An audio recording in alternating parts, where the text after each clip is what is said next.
We seem to be live. Everybody, how is it going? I haven't checked actually how many people are in, but I suspect there's going to be slightly more than average in today's live stream, thanks to the SDNY publicity. 1.7 thousand. Okay, well that's crazy. Sorry, a little dust on my computer. Yeah, everyone smash the like button. While Robert Barnes gets here, it's been one heck of a week. It's madness. Every day is something else. So let's see. Well, I mean, you know what the topics are going to be this week. I want to share the story while Robert comes into the picture. It was 2 weeks ago or last week. I think it was last week only. We did the live stream where we talked about the Bannon indictment. Robert Barnes went on for 40, 50 minutes discussing what he felt to be the weaknesses of the indictment, the political opportunity of the indictment against Steve Bannon and Brian Kolfage. And then out of the blue, I see on Twitter, Cernovich has tweeted that the SDNY doesn't want people sharing our stream. And then I didn't know what it was. I get a copy of the letter that the prosecutor in the Brian Kolfage, Steve Bannon indictment had written to the judge, asking that, we're going to discuss this in the stream, but asking that Brian Kolfage and Steve Bannon be reminded by the judge of their obligations not to make public statements that can compromise the jury pool. It's nuts. It's nuts. And in the middle of that letter was this face front and center with Robert Barnes as an example of the social media live streams that Brian Kolfage had shared on social media. So that was an interesting thing to see in the news. So we're going to talk about that tonight. We're going to talk about the local rule 23-1, gag orders in general, but more specifically that in the context of the Kolfage Bannon indictment. We are going to talk about the Hatch Act because I've been racking my brain, and it's not out of stupidity. I don't really understand the implementation of the Hatch Act. I don't understand what the criticism was based on what I think I understand, but Robert will undoubtedly clarify it, if not only for me, but for everyone else. We are obviously going to talk about what everyone has been talking about all week, which was Kyle Rittenhouse, the incident in Kenosha. And the Joe Biden statement today on social media. For anybody who doesn't know, and anybody who doesn't follow me on Twitter, go follow me on Twitter. It's not a particularly what's the word I'm looking for? Inflammatory Twitter feed. But I read the full statement that Joe Biden issued, not the highlight on Twitter. I don't think most people are going to be reading the full statement or will have read the full statement because it says a lot more than what was said in the Twitter tweet highlight. And what it says probably should not have been said. It's one of those apologies, but not apologies. Holy cows. Okay, we got a lot of new members here. I can't bring them up. Can I bring them up? Oh, yeah. Before we get into that, we'll see if I can do this. I'm going to thank everyone in advance for the super chats. I'm going to do my best to get to them, but I'm not going to be able to get to all of them. So if you're going to be upset if I don't get to your super chat, don't do the super chat. It is to support the channel. Robert and I split them 50-50. But if you're going to be upset, don't do it. It's to support the channel. It is not a right, an automatic going to get into the conversation. And sometimes it's just too hard for me to do because I don't want to interrupt Robert.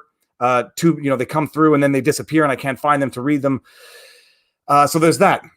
You can support the channel by becoming a member, as has Dashin's Rule. I guess this person likes dogs. Welcome, YouTube members. YouTube takes their cut on YouTube. I think it's 30% with all their other stuff. It's like a $5 monthly thing. And members on YouTube, Patreons, subscribe star supporters get sneak peeks to the videos in as much as possible. Typically, it's like an hour, if not a little more, to sneak peek on the videos. I saw many more new members than that. That's for sure. Okay, I may have missed a few. Candace, welcome to the channel. Peter Young, can you tell Robert to do a podcast on why OJ was innocent? That is on our to-do list. OJ, and now I'm thinking Scott Peterson, because I started looking into the Scott Peterson situation when that news broke last week. Man, I was young and naive and not paying attention to anything back then because I did not realize that the forensic evidence consisted of literally one hair on a pair of pliers. Literally one hair. James Dinsmore, welcome to the channel. We got Rodham Chen, YouTube member, welcome to the channel. Jason L., Ewan Barnes, stickied on the Donald.win. I don't know what that is, but that sounds, I think I know what it sounds like, but that sounds cool. Coco for Kosh, is in the house. Welcome, member. Mark Watson, when will the full circle rule on Michael Flynn? My understanding was it's supposed to be, I thought it was 10 days, but maybe it's more. It has to be more because it's been more than 10 days. For anybody who doesn't know what we're talking about, it's the full court en banc has not yet rendered a judgment on Michael Flynn. I am waiting for that, not on pins and needles. I'm just waiting for it because it's going to be an interesting follow-up. Let me just make sure that Robert has seen my DMs. So that's it. That's what's on the menu. We got a lot of other stuff on the menu as well. Oh, I see it. Okay, I think he's coming very soon. Love your streams. Thank you both for such valuable information. Robin, thank you very much. We got Sip and Eat. No message. I hope you didn't intend to put a message or a question in there. Sometimes super chats are not easy to navigate. Little Jimmy, keep up the good work, Viva. Thank you very much, Little Jimmy. This is going to be a phenomenally interesting stream because the Kyle Rittenhouse, and I hope I'm saying his last name right. I think I'm. There's a part of me that feels dirty because it's an interesting legal issue. If these are real human issues above and beyond anything else, what I actually find on a personal level most distressing about this is that we're witnessing in real time a cycle of events. We're witnessing an evolution of events. The question is whether or not this is self-defense is a separate issue. The other separate issue is should 17-year-olds be walking around, with assault rifles, and why do they even have to be doing that? Then the question to that is, is this all spiraling in a direction as just cause and effect? And how far does it go? We got Nathan McLaughlin says, and here I was talking up the Michael Strickland case the last few weeks, and now we have political violence, Portland shooting. We're going to be talking about Strickland as well because there apparently has been some developments in that as well. Thank you very much, by the way, Nathaniel. Matthew Hammond, can you ask Robert about the Oregon counties that will be voting on Second Amendment sanctuary status? For sure. Try to remind me, but we may have already a pretty packed discussion tonight. Niku says, can there be an indirect message to you and Barnes not to talk about it or to suppress questioning of the political prosecutions?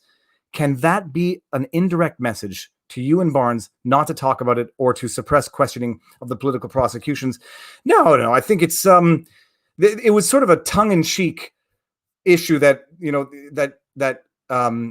Colfage was being asked not to share third-party live discussion. It was mostly in conjunction with his commentary on the case, but we're going to have this discussion when Robert gets in here. I don't want to get ahead of ourselves while we, beforehand. But okay, let's see what we got here. Spider-Man, if he wasn't scared of green rocks, did you read the paperwork?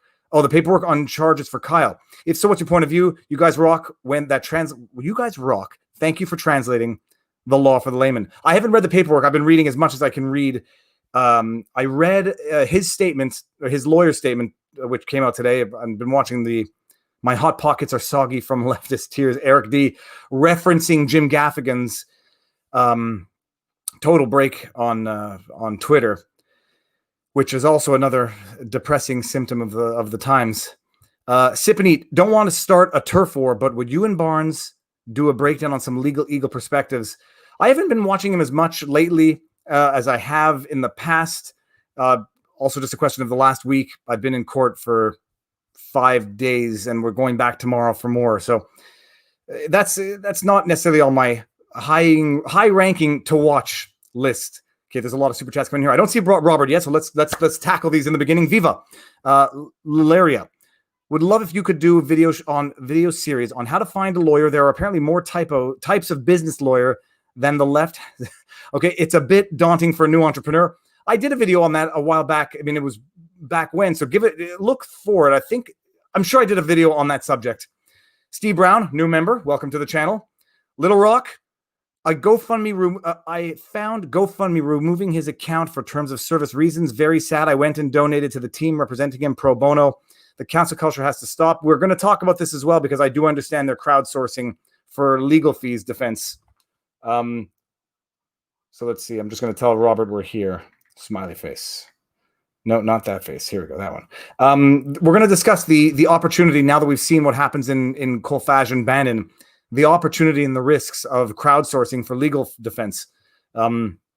Sakakionse says, I had friends who were in the Trump supporting caravan in Portland, and now a Trump supporter is dead by Antifa hands, and the mayor decided to blame Trump. If there's anything that may unify both sides, it's anger at Wheeler. It's this. What can you say? But you try not to get depressed, and then you try not to get overwhelmed. But it feels overwhelming. You know, in Montreal, they toppled the statue of John A. Macdonald in downtown Montreal, a block from my old office. Saw a Facebook video today. Now this about you saving a fish. Did you remember that? Not sure if they have your permission, but noticed your voice right away. That was relatively new, and that was a video that I hesitated putting online on my second channel, Viva Family. If nobody knows that it exists, where it's not law stuff. And that video we were saving stranded carp in a swamp. And I was worried that people were going to, criticize me for saving an invasive species, but it's the standard carp and not the Asian carp. Are there lawyers who can advise conservatives on self-defense cases? And if we'll be slandered as terrorist racists? I mean, we'll see. I see Robert in the house, just to let everybody know, so you can all not get too antsy. This is going to be not a new opportunity. This is going to become a new subject matter because it's going to be in the news, and Robert's been talking about it for a while. It's Dirty Harry type thing. It's going back to I forget his name now. The subway guy in New York. I forget his name, but I always make mistake on it. The Gaffigan gaff. Okay. Look, I think it is good. 6,146 people. Let me just screenshot that because that's already a record, and we haven't even started this yet. Pootie Putin says every patriot has to read or audiobook The Permanent Coup by Lee Smith, jaw-dropping. Okay, I've done 3 of John Ronson's books, and I think I'm pretty much done now. I don't think I can do any more. Can GoFundMe legally close off Kyle's account but promote Gage's on the grounds that one committed a crime they both did? We're going to talk about that with Barnes. Let's bring him in. Robert, add to stream. How you doing? All right. Good. Okay. How is the... Oh, sorry. Go ahead. Can you see me and hear me? I was going to say, tilt your camera down a little bit because I know... Yeah. Although I like the picture in the background, but I know people are going to say that you're too low in the camera. That is Wesley Snipes in the background in that photograph, ladies and gentlemen, in case nobody knows. And that looks to be... Is everyone happy with that setting? Just so that we don't get people complaining about the video. All right. If people say lower the camera, I'll ask again afterwards. Sorry, hold on. I missed... Tom Villiers says, can Cuomo and New York be sued for excessive nursing home deaths? I think we discussed that once before, Robert. I think the consensus was no. Please stop saying assault rifle. I'll say a gun. I mean, I don't know what to say anymore because I can't. People object to weapon. People object to assault. I'll just say a rifle. We'll do that. Okay, Robert. First of all, how's everything going? Good. So I got that camera that you have. So does it come across cleaner or not? It actually does. It's sharp. Some people may not like the angle, but it is definitely sharp. It looks HD. It's beautiful. That's good. So yeah, at least it's part of the way there. And the audio is good as well. So this is I think my lighting is pretty good. Your lighting is good. Robert, okay. So first of all, there's a lot of new faces here, and I suspect it's because of the SDNY. Someone's honking outside. The SDNY's letter to the judge. Maybe they're listening. How are you, SDNY? So, if I may ask, and if you're not allowed to answer, are you involved in that file? Not at this point, though the SDNY is motivating me to get involved in case that letter was meant to be a shot across the bow. I can't rule it past them. But no, not at this point, but may become so. Okay, and now the context, and then I guess we'll start with this question before we get into the other stuff. SDNY is the Southern District of New York. What do we call it? Court district? It's literally essentially the federal court systems are divided between districts within states. So you have the Northern District of New York, the Eastern District of New York. Is there a Western District of New York? I think actually there is, and the Southern District of New York. So I think they have 4. Some states, California, you have Central, Southern, Northern, and Eastern. And so it varies by state. Some states only have 1 district, depending on the District of Montana, District of Nevada, things of that nature. Okay, so the Southern Judicial District of New York, for anybody who doesn't know, now they're the ones prosecuting Colfage and Bannon in the Go Fund the Wall alleged fraud. The indictment came out. We did a video breaking. Well, I did a video breaking down the indictment. You did 45 minutes presenting the most compelling argument for why this is political prosecution, what the weaknesses are with the indictment. And then about a week later, the prosecutor, Audrey Strauss, writes a letter to the judge asking the judge to remind the parties at the upcoming hearing of Local Rule 23.1 about not discussing the case or making public statements that might compromise the case or taint the jury pool. So, first of all, you know what, Robert? Tilt your camera down more because when I bring up super chats, it's going to cover your face otherwise. Okay. Let's see. Does that do it? No. I probably go this route. How does that? And then down. Okay, we'll live with it. Yeah. What it is I'm at maximum. Well, hold on a second.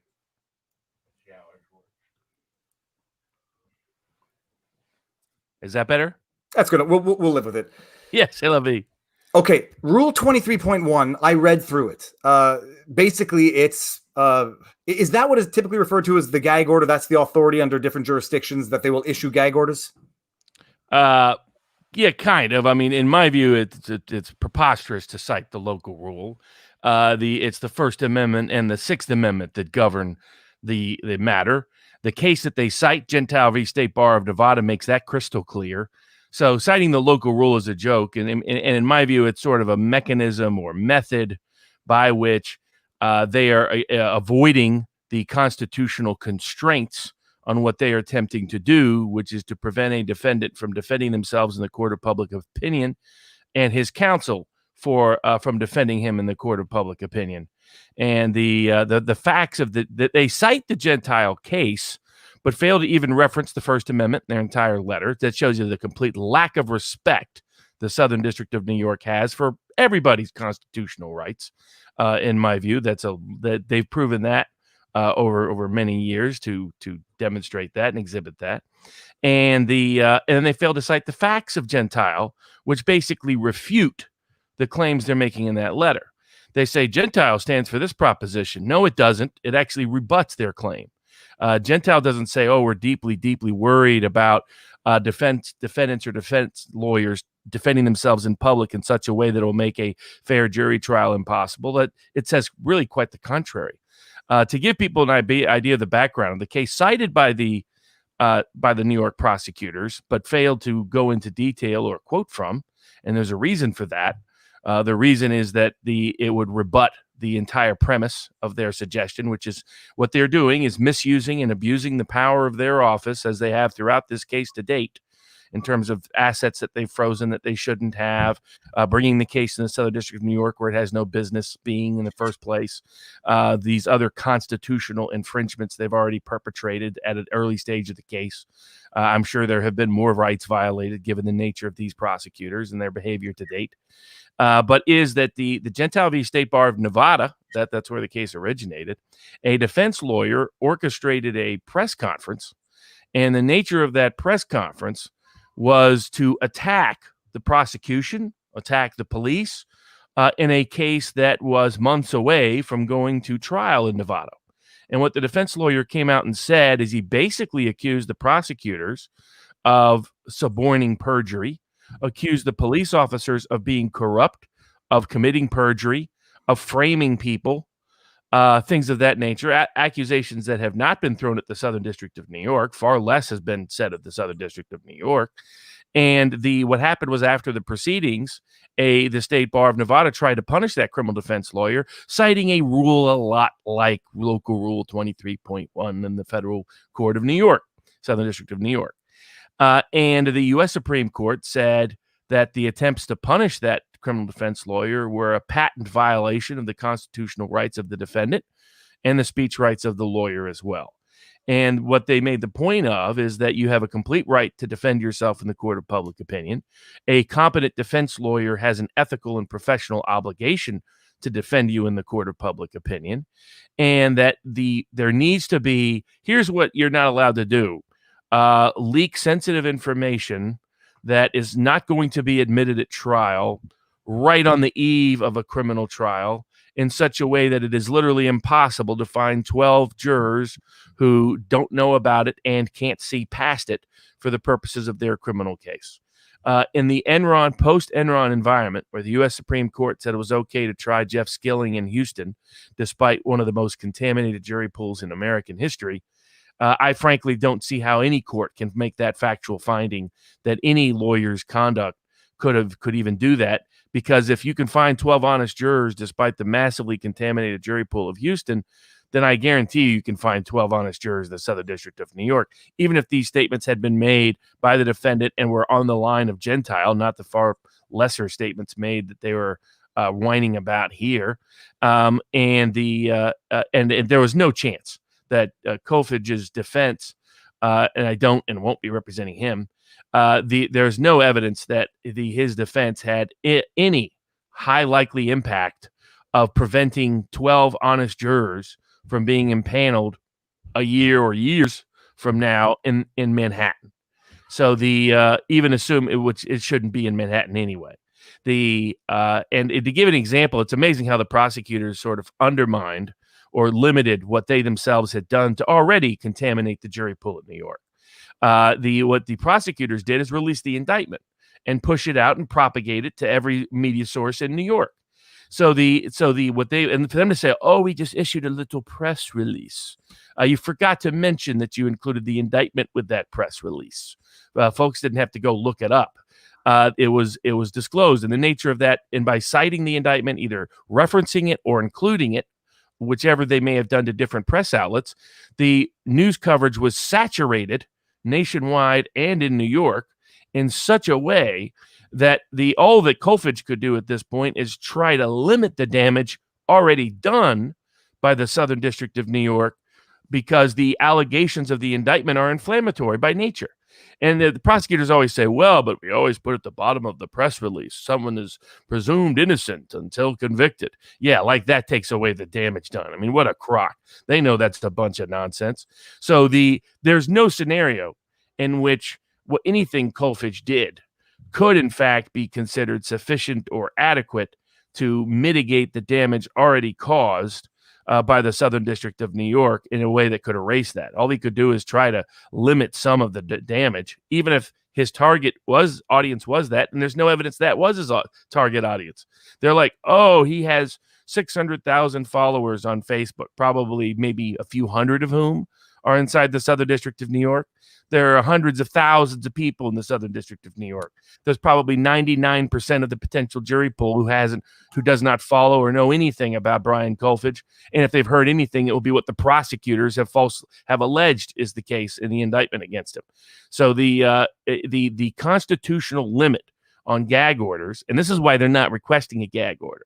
The way prosecutors try to sneaky and corruptly get a judge going down this path to try to silence and suppress and censor speech by a defendant or a defense lawyer, or those who simply have an opinion on the matter, is to say, well, there's this local rule that says you shouldn't do anything that could possibly contaminate the jury pool, forgetting to note that has to be interpreted in a manner consistent with the Constitution.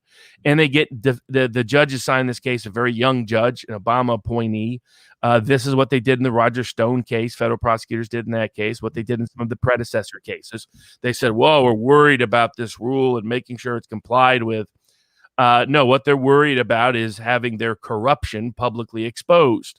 That's what happened in the Roger Stone case, where the reason why a bad juror and a partial prejudicial juror got onto the jury pool and was the foreperson ultimately of that jury is because the public was kept in the dark about that juror's bias, so that the public could not crowdsource research on that juror that would have exposed that juror's bias within hours. And so the only reason why that happened, the corruption of our criminal justice process, happened because of an unconstitutional gag order issued by the judge who had no respect for the Constitution that was presiding over the Roger Stone case. And they're trying to do the same thing here. And they're not only trying to do that. I mean, my view it's for them to put our photo on the front of it, and my photo inside the letter. I took as a shot across the bow in case someone reached out to me and wanted me to get involved in the case. Just in case that was the objective, it will not work to their benefit because I don't take kindly to attempts by prosecutors to intimidate defendants and defense counsel of asserting their constitutional rights and remedies, particularly not from a division of our federal government as badly corrupt as the Southern District of New York. So I'm going to be increasing my public discussion of whether I am involved or not involved in the case.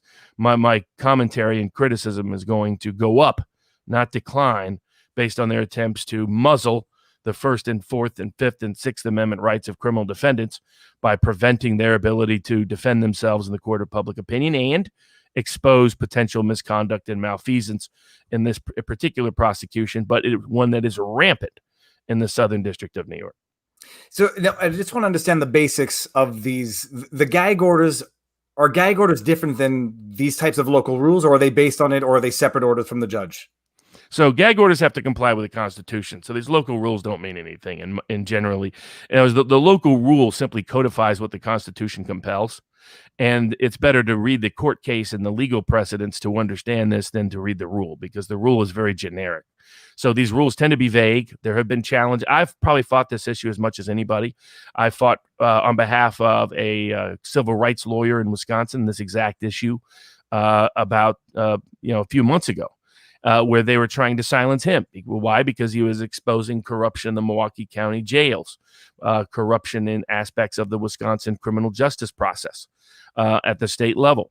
And I had to remind that court of the constitutional constraints on any attempts to punish him for his speech or censor him for his speech or limit his speech. The standard is really, really high. In other words, it has to be a very high probability that your statement is going to irredeemably prejudice the jury. So the most criminal defense lawyers and defendants that are defending themselves are not focused on the jury at all. They're not trying to influence the jury to the degree that there is any effort to influence the jury. They're trying to counterbalance false stories in the press about them that the jury may have read or seen.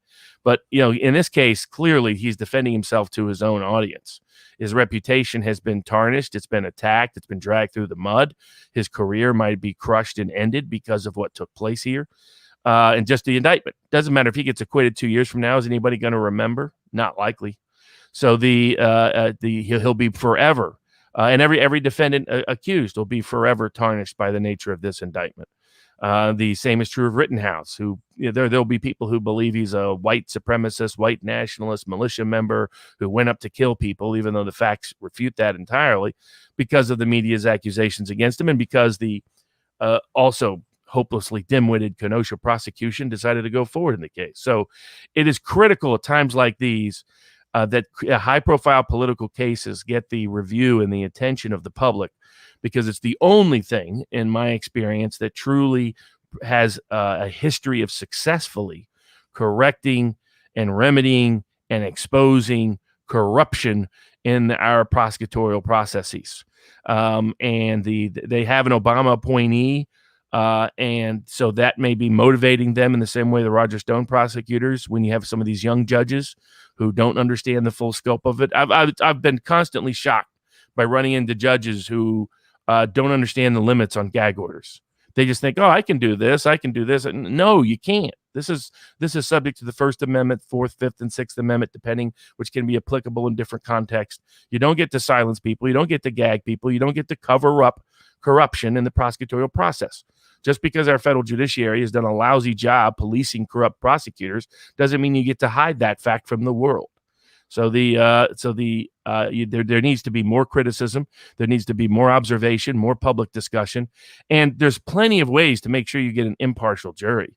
You can do written jury questionnaires. You can go through a detailed voir dire process. If it was good enough for the Enron defendants, if that was good enough for them, then by golly, it's good enough for everybody.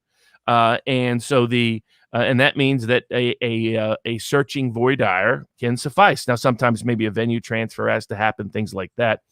But all of those are the preferred remedy. The preferred remedy is not to suppress the ability of a defendant to defend himself in the court of public opinion when his freedom is on the line. And by the way, I looked at the sentencing exposure. You're looking at 8 to 10 years for each of these defendants. People don't fully appreciate that. They'll serve twice as long as a typical rapist if convicted. That's the kind of risk they're putting these people under, given the way the guidelines can be interpreted in cases like these.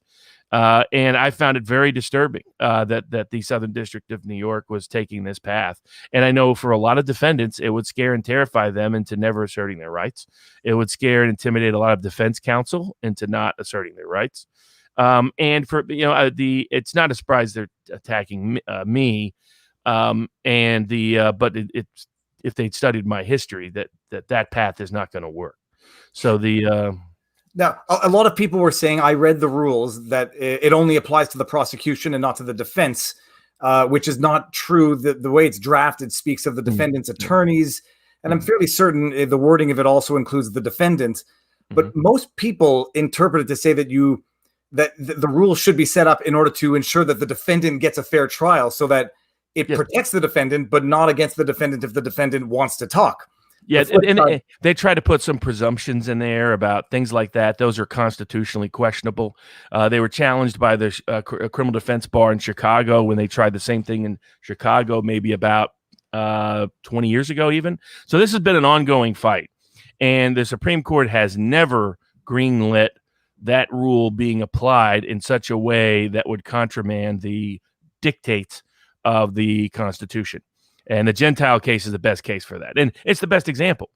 If a defense lawyer can deliberately call a press conference in the community where the jury is within months of a jury trial being held and accuse the prosecution of actual crimes, accuse the police of actual crimes, of saying his client is a fall guy, and all of that is constitutionally protected and cannot be prohibited, that gives you an idea of the scope of it. That means nothing Kofich did even comes close to that, and that is all completely constitutionally protected.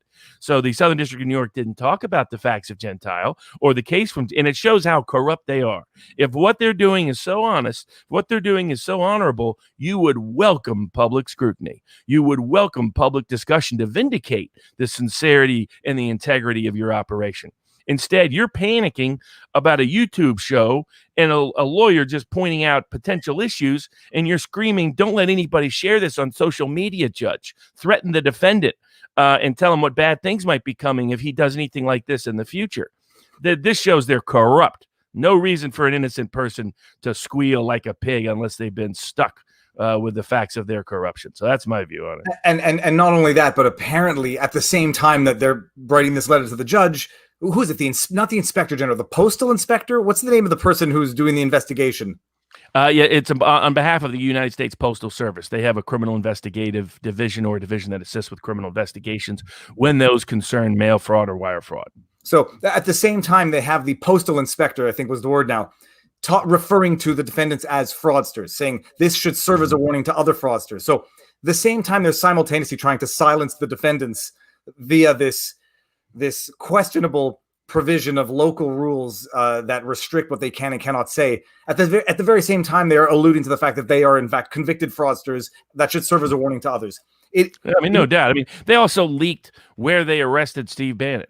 Right. That has led to a wide degree of misunderstanding of what happened. Steve Bannon is assisting a Chinese dissident, not a Chinese spy, not a member of the Chinese government, a Chinese dissident, a very well-known Chinese dissident who wants to undermine the power of the Chinese Communist Party. And that's why they're aligned in that respect. And it wasn't Steve Bannon's boat. It's that guy's boat. So that guy's very well off. But this has not been secret information. That's been public. But they create the impression that they arrested him on a yacht. Maybe it's his yacht. Maybe he's involved with Chinese spies. They allowed these false narratives to get circulated by the selective rendition of the stories they leaked. They could have done an honest indictment. They could have included a whole bunch of facts, including exculpatory facts. They chose not to.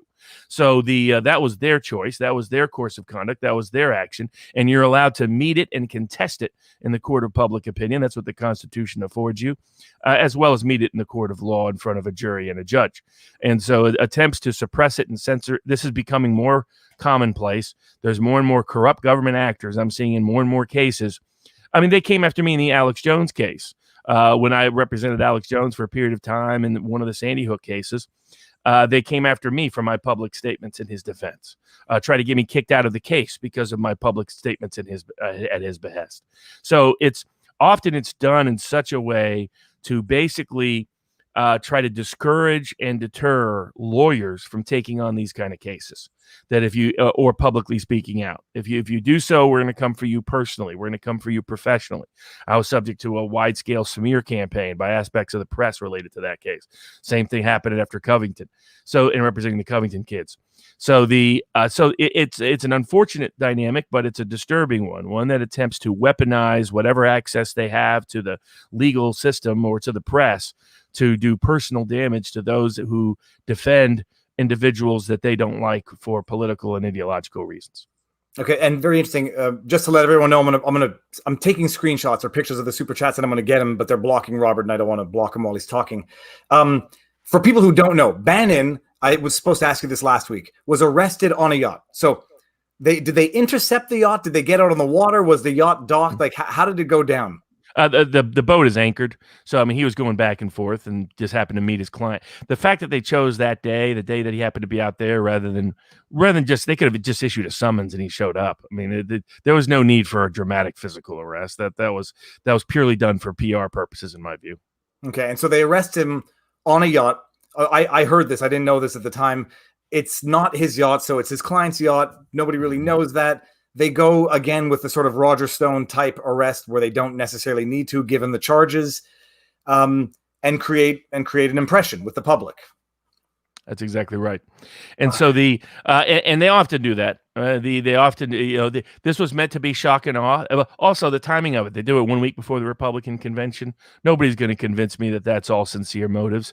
I suspect that the evidence will ultimately show that they seized a bunch of money and assets that are far in excess of what they even allege was fraudulently taken.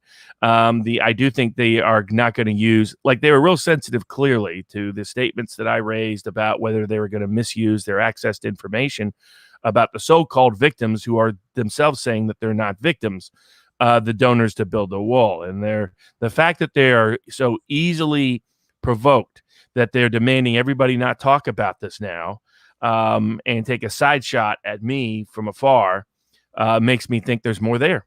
I mean, there's no reason to get so defensive and get so. I mean, this is using their own logic. Their logic is if people use encrypted technology, that means they must have been trying to hide something. If people try to correct and fix something, it must be guilty. Well, for them to put out this notice, it must mean the Southern District of New York is guilty of bad stuff. And sooner or later, it's going to be exposed. Whether I'm in the case or not in the case, I will do whatever I can to expose the bad deeds of the Southern District of New York now that they decide to take this path.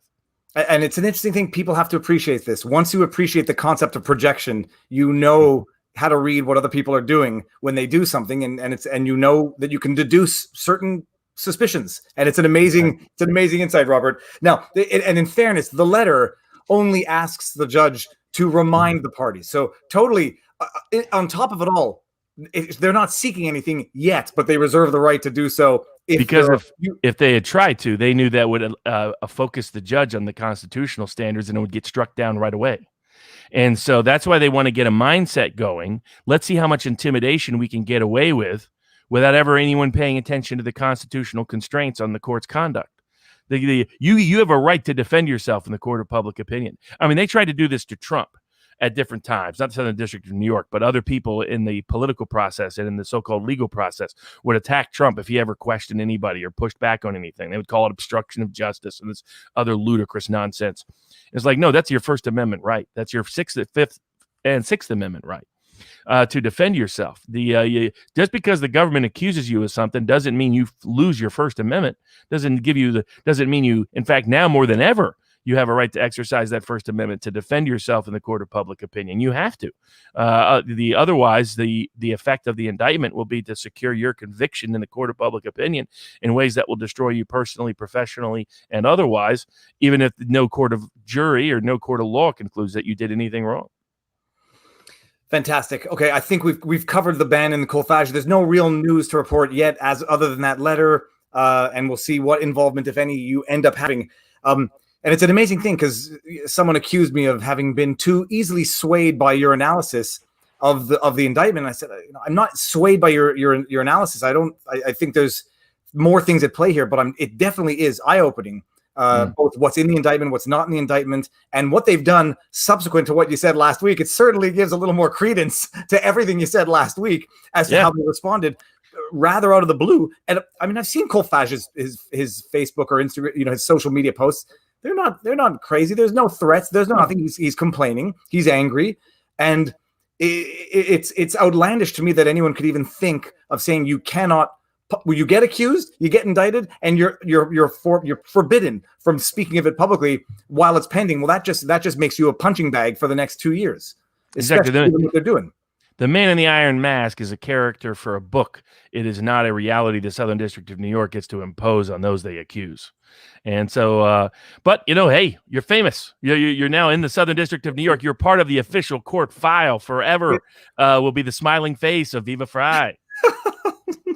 Okay, before we move into the next topic, it's going to be the Hatch Act. Then we're going to do Kyle. Let me just read as many of these super chats as I can bring up. Absolutely. I don't think I can bring them up back in the chat, but no problem. Modem Insane says, "What does the freedom of the press legally mean? From my perspective, they've done more harm than any politician has done over the past 4 years. How can we hold them accountable for their gaslighting?" That's a $50 super chat. Thank you very much.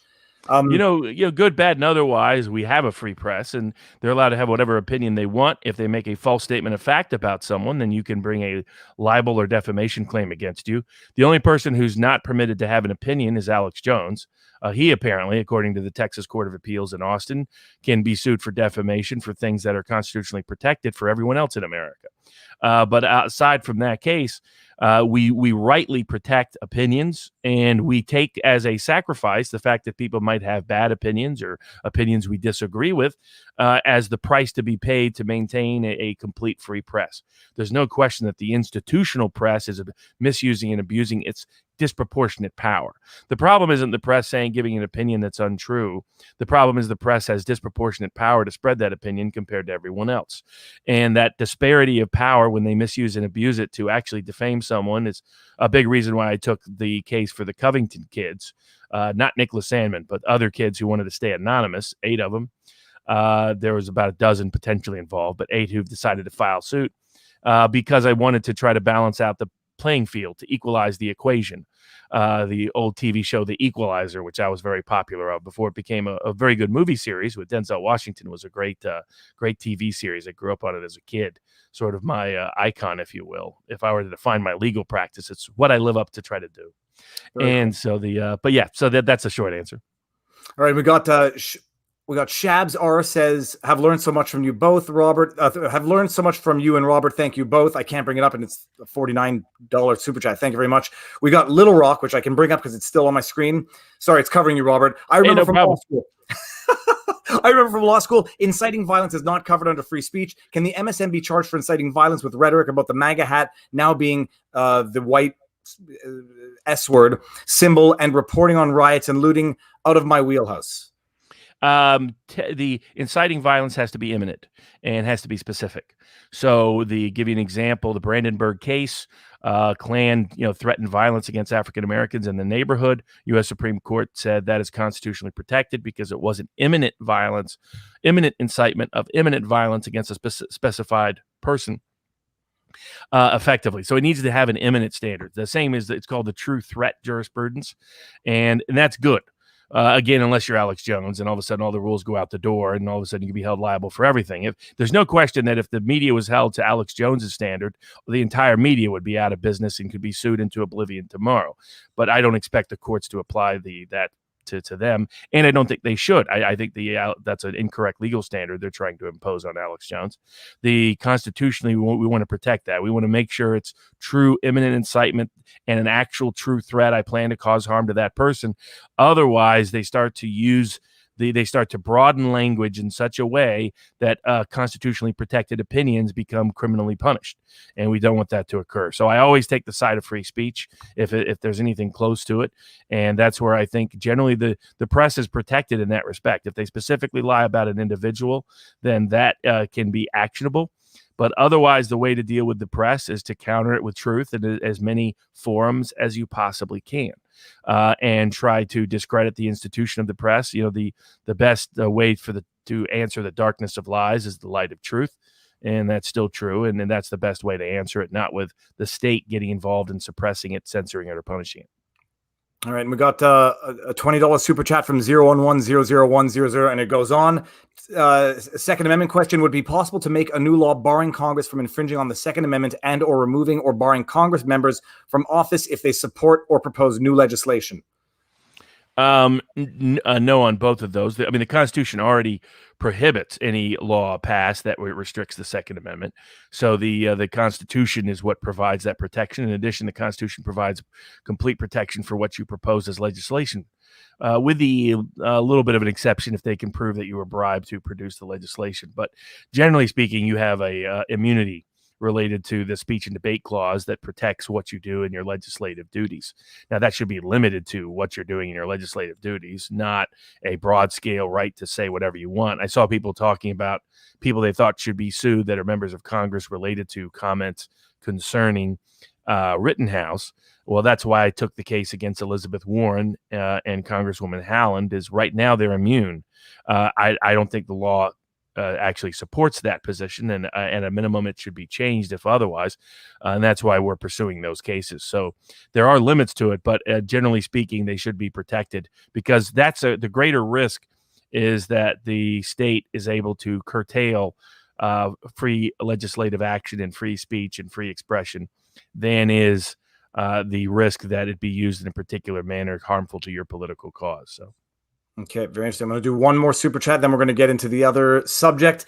Andy Dreich, new member here. Thank you. And I saw the new member, but I can't bring it back up. Thanks for the work. Just jumped on this broadcast. Salmon, will replay to hear more. Did Salmon get a 5-figure, 6-figure, or 7-figure award from CNN? Sorry if previously covered. Nobody knows, and someone will correct me if I'm wrong. Fox News, I believe, inaccurately reported that it was a multi-million-dollar settlement, because I don't think they have any evidence to that effect. And the journalist who wrote the article never wrote me back. But nobody knows, Barnes, right? That's correct. I don't represent Salmon. He's represented by Lynn Wood. The settlement terms were confidential.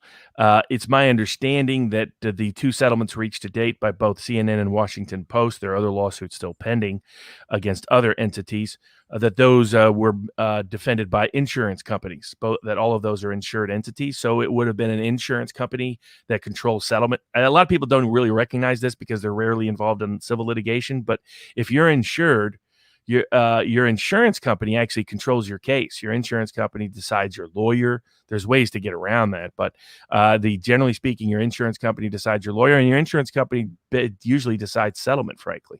So the insurance company likely did the settlement in the case. There have been estimates of damages from very, very low to very, very high. It is unlikely that information or knowledge will ever be fully known. So what I've told people as a general rule, don't expect big damages amounts for defamation outside of unusual circumstances. So the norm would be something pretty modest. But the goal I think that Nick Salmon had was just to hold people accountable. It wasn't necessarily to get wealthy. And incidentally, it's something, Larry Anthony, thank you very much. It's something I mentioned in one of my previous vlogs on Nicholas Salmon. Most people don't appreciate it. Not only does the insurance take it over, they can settle it without the consent of the insured, unless the insurance coverage is drafted where it requires the consent of both. So I was encouraged when I knew the insurance had got, or when I thought I understood the insurance had gotten involved, because at the very least, then it's probably not a totally nominal settlement. But then most people seem to think it's not a retirement settlement either. So, I mean, what I can tell people is, putting this case aside, the norm in defamation, the highest verdict ever issued in Kentucky was for a case that was in any way kind of semi-comparable, was like, I think it was the equivalent of $100,000 in today's dollars. And that was that a lot of people would look at that case and say it was more egregious than what happened in Salmon's case. So when lawyers are looking at settlement value, they look at what's come before, what's the norm, what has happened in past cases. So that's why when you see lawyers like Ron Coleman and others say it's probably not a real big amount, they're just pointing out that's the norm.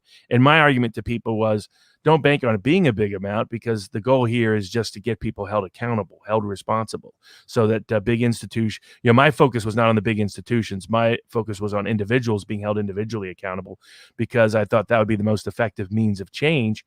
But I respected the fact that Nick went after the institutions, because I thought that too is beneficial. I mean, it removed the necessity, honestly, for me to pursue that particular path. And I don't want any confidential settlements. I want corrective remedies taken. It's just a different approach based on my own understanding of what would make the greatest difference moving forward. It's not at all to be negative towards the approach that Sandman chose, but you can make a difference without getting a huge paycheck. So just getting past a motion to dismiss educates a lot of those institutions in ways that can be helpful in the future, probably help bring about Sarah Palin now getting to get a jury trial against the New York Times in the Southern District of New York related to what happened there in terms of plagiarism and defamation. Not plagiarism, sorry, defamation. Joe Biden momentarily flashed across my mind. The long history of plagiarism. But and I actually had predicted that would be more likely than not. Everybody was saying, a lot of people in the legal community saying she has no chance, the case won't go anywhere. Well, no, it's actually going to a jury trial. One of the first times against the New York Times in New York in a long time. So I think part of how that happens, the cases I brought on behalf of the anonymous Covington boys and the case that Lynn Wood brought on behalf of Nick Sandman, all of those have a collective aggregate benefit that helps lead to courts looking more diligently at the behavior of the institutional press in contexts like these, going back to the earlier super chat questions. Bring suit when they've actually violated the law in ways. The First Amendment is not a license to libel. And so you can bring a legal cognizable action in that context. And that's often how you can hold them accountable and make them change their behavior. Amazing. And incidentally, one thing that I hold out hope for is that the insurance decided to pay a little bit more of a premium for the settlement, maybe because they knew what internal correspondence would have been disclosed in depositions. But we may know one day. I also said if it was a super low number, it would have been leaked by CNN one way or the other. So maybe it's definitely not super low in my humble opinion, but I think my initial estimate was a little over. But the other thing is key to what you just said is that it's not like CNN may have had very little role in the settlement. It may have just been the insurance company getting it done. And that means a lot of people at CNN may have no clue. Amazing. And now actually I'm going to screenshot this hopefully before the number changes.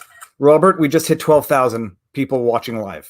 Sweet. That's fantastic. It's phenomenal. Hey, okay. Thanks. Everybody send a thank you card to the Southern District of New York. The Streisand effect in full force. If anybody doesn't know the origins of the Streisand effect, go to my Twitter feed because I just posted it. It's amazing. Long story short, Barbara Streisand sued an aerial photographer for having published an aerial photo of her Malibu residence. And before she sued, it had been downloaded 8 times, 2 of which were by her own attorneys. After she sued, it was downloaded over 420,000 times. So strictly as a result of the suit. So this is it, spreading more knowledge. One more, then we're going to go into the Hatch Act because we need to get the Hatch Act out of the way to get to Kyle because that's what everybody wants to know about. Yeah. Little Rock says, you have grown so much since I started watching your live streams. That demonstrates how great you are. You too are with your podcasts. Thank you for this free speech answer. Always lean toward freedom of speech. I don't read too well, too quickly. Okay, 52 minutes in. The Hatch Act, Robert. The word going around is that as a result of the RNC speeches that were given, there were a slew of Hatch Act violations. Everybody needs to be locked up. Elaborate. First of all, explain. I've watched several videos on what the Hatch Act is. I think I understand the history. I think I understand the purpose, but you will do better summarizing it than me. Inform the people who don't know. Sure. So the Hatch Act was part of removing political machines from the federal government. Now, I've not been a fan of that. I think political machines actually empowered working class communities and held governments more responsible than it does now. If you knew you could get thrown out if your guy lost, you tended to provide government services a lot better. If you knew it doesn't matter at all and I can do whatever I want, you tend to not provide government services so sensitive to your constituents. So, but putting that political point aside, the political machines were a powerful tool from the 1860s to the 1940s in which basically the spoil system, you would hire someone, whoever won got the spoils. And that meant a lot of jobs. The post office, interestingly enough, used to be the main spoil system for the federal government.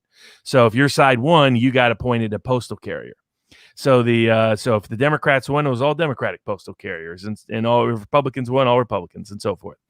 And that began to change at the turn of the century. The so-called progressive movement wanted to take out political machines in the name of getting rid of corruption, saying we wanted honest government servants who had no political obligation to either party.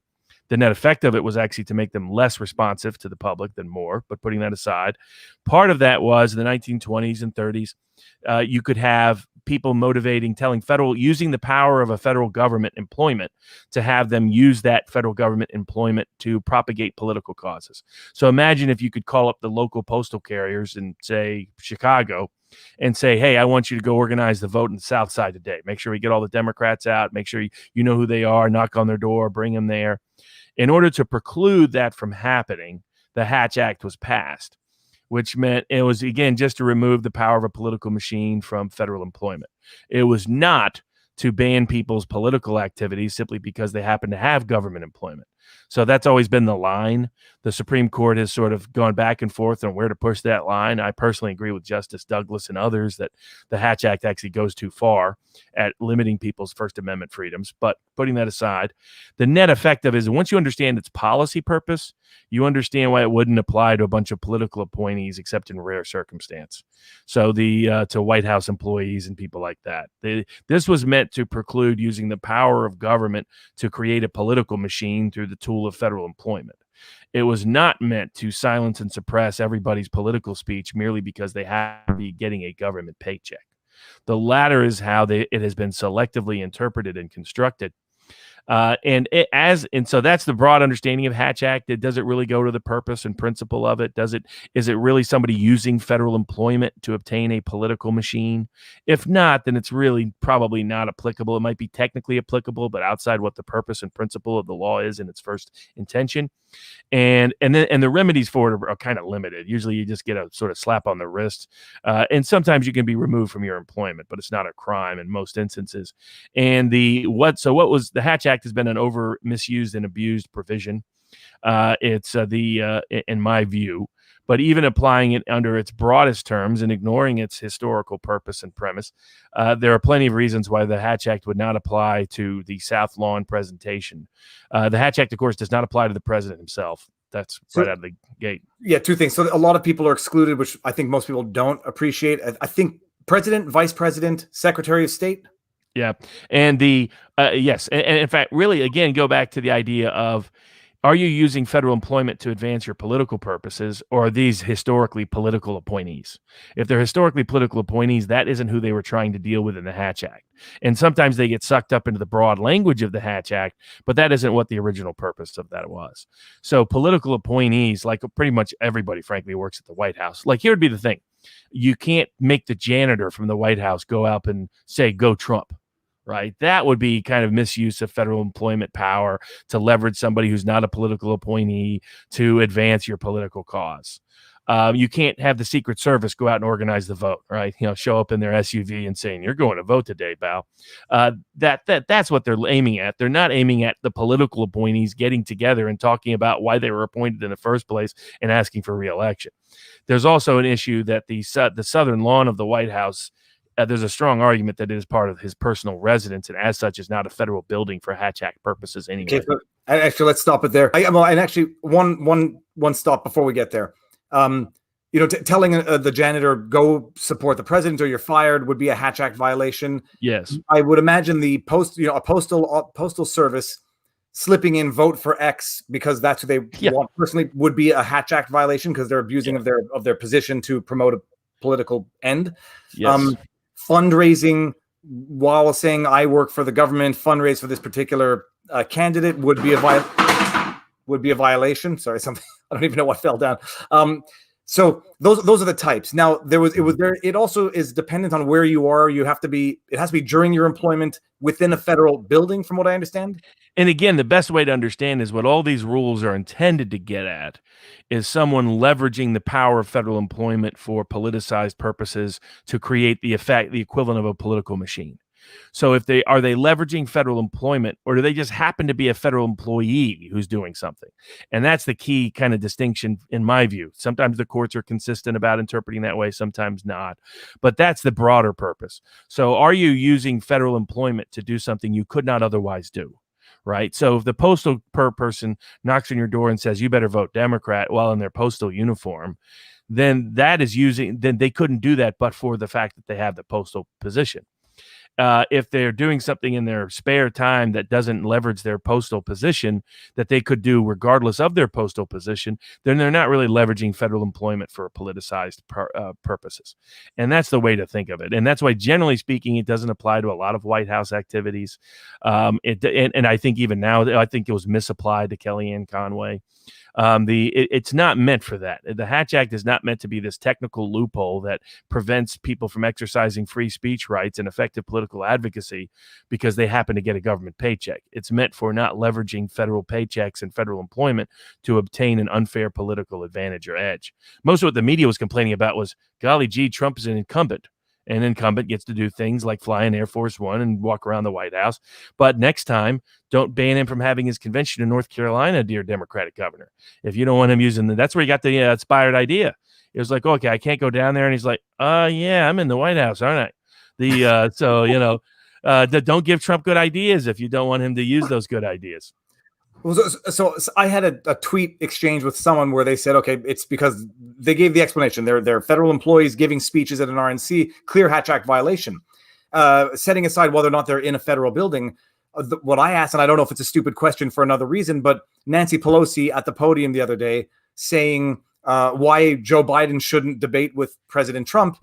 I don't consider that a Hatch Act violation. But am I wrong for not?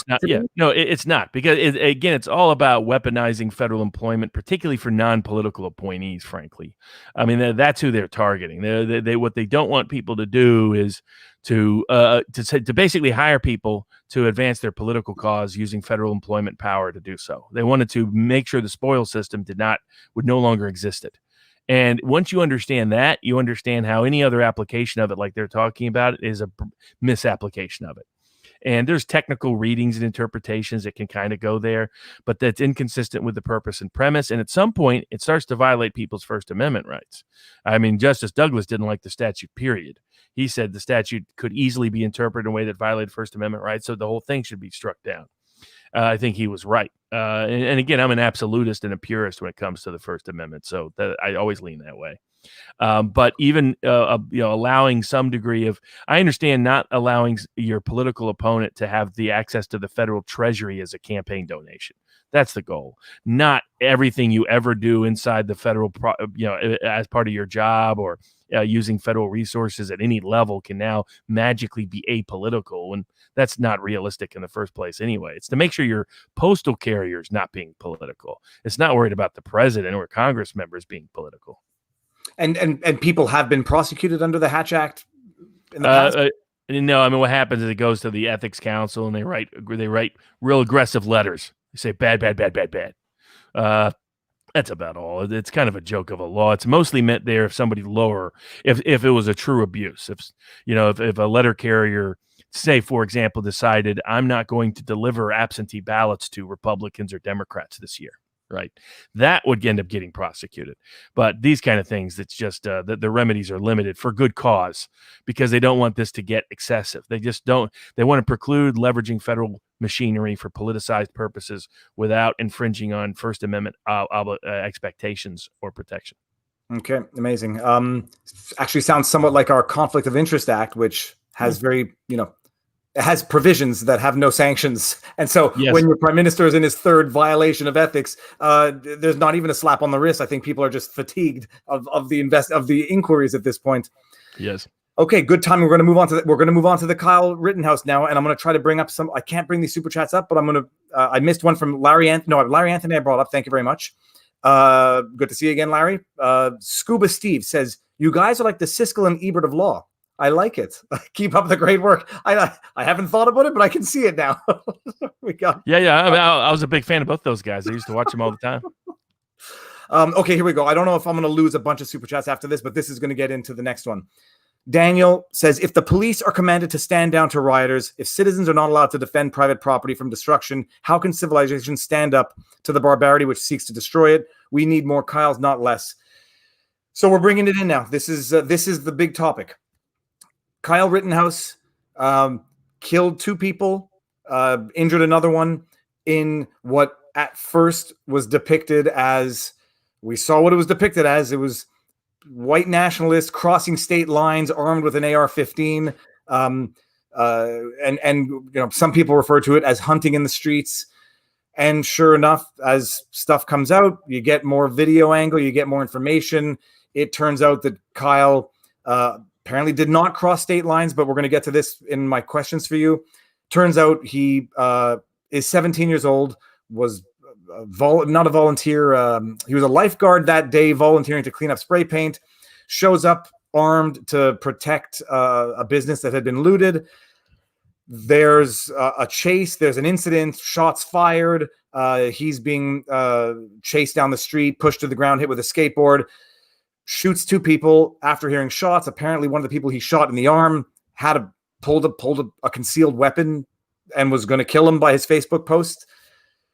So, and now it basically turns out that he gets prosecuted for first-degree murder, 2 counts of first-degree murder, among other things, and the world is up in arms. I mean, the United States are up in arms now. I didn't mean that with the double entendre, but I don't think I missed out any material facts, but that's where it's at. And, the question, and this is the question, like whether or not you think a 17-year-old should be out in the streets with an AR-15 or a rifle protecting businesses is one thing. I said the same thing with the McMichaels.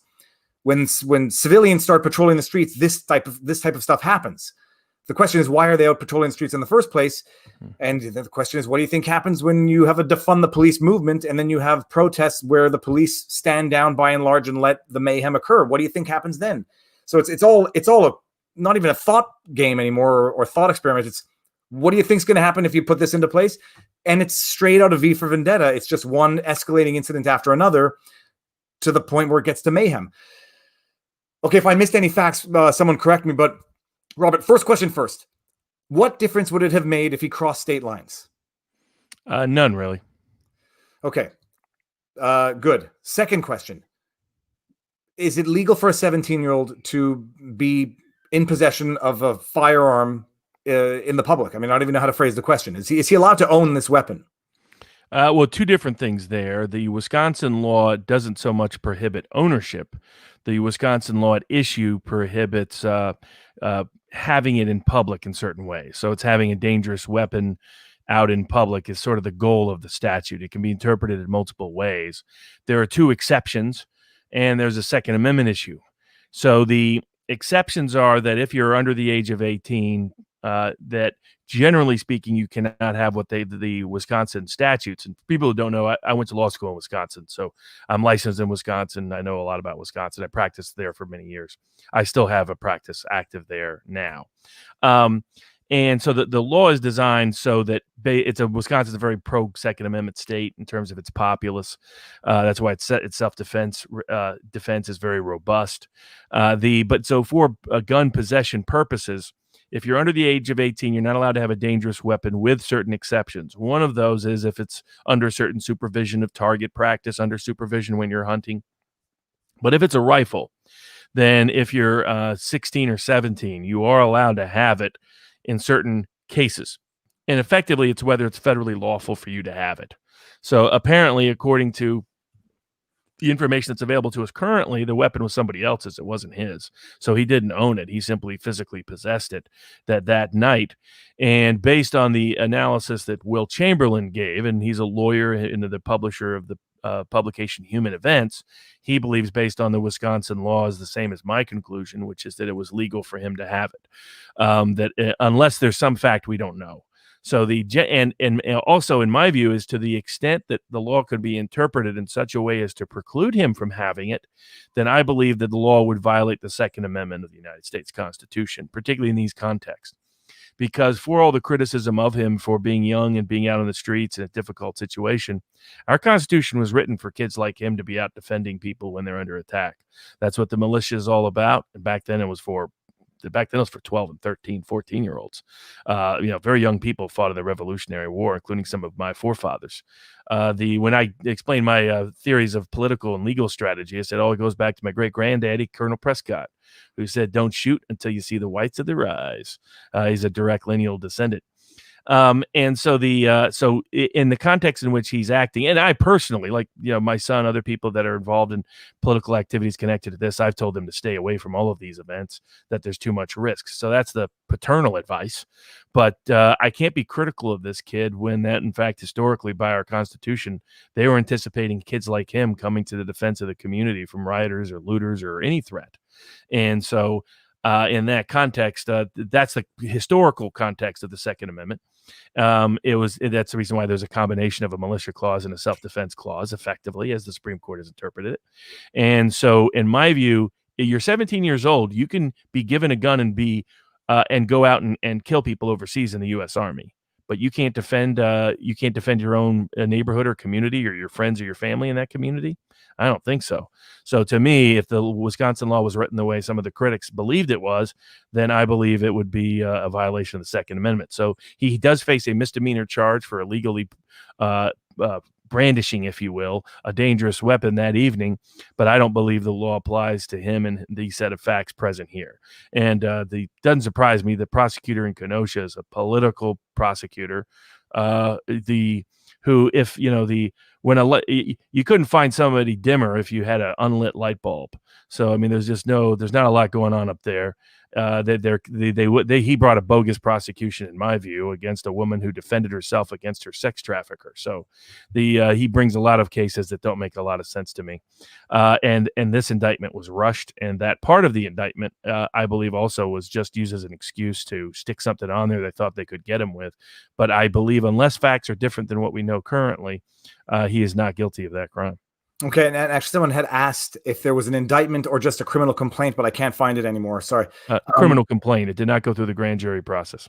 Okay, so actually, I'll bring this super chat up.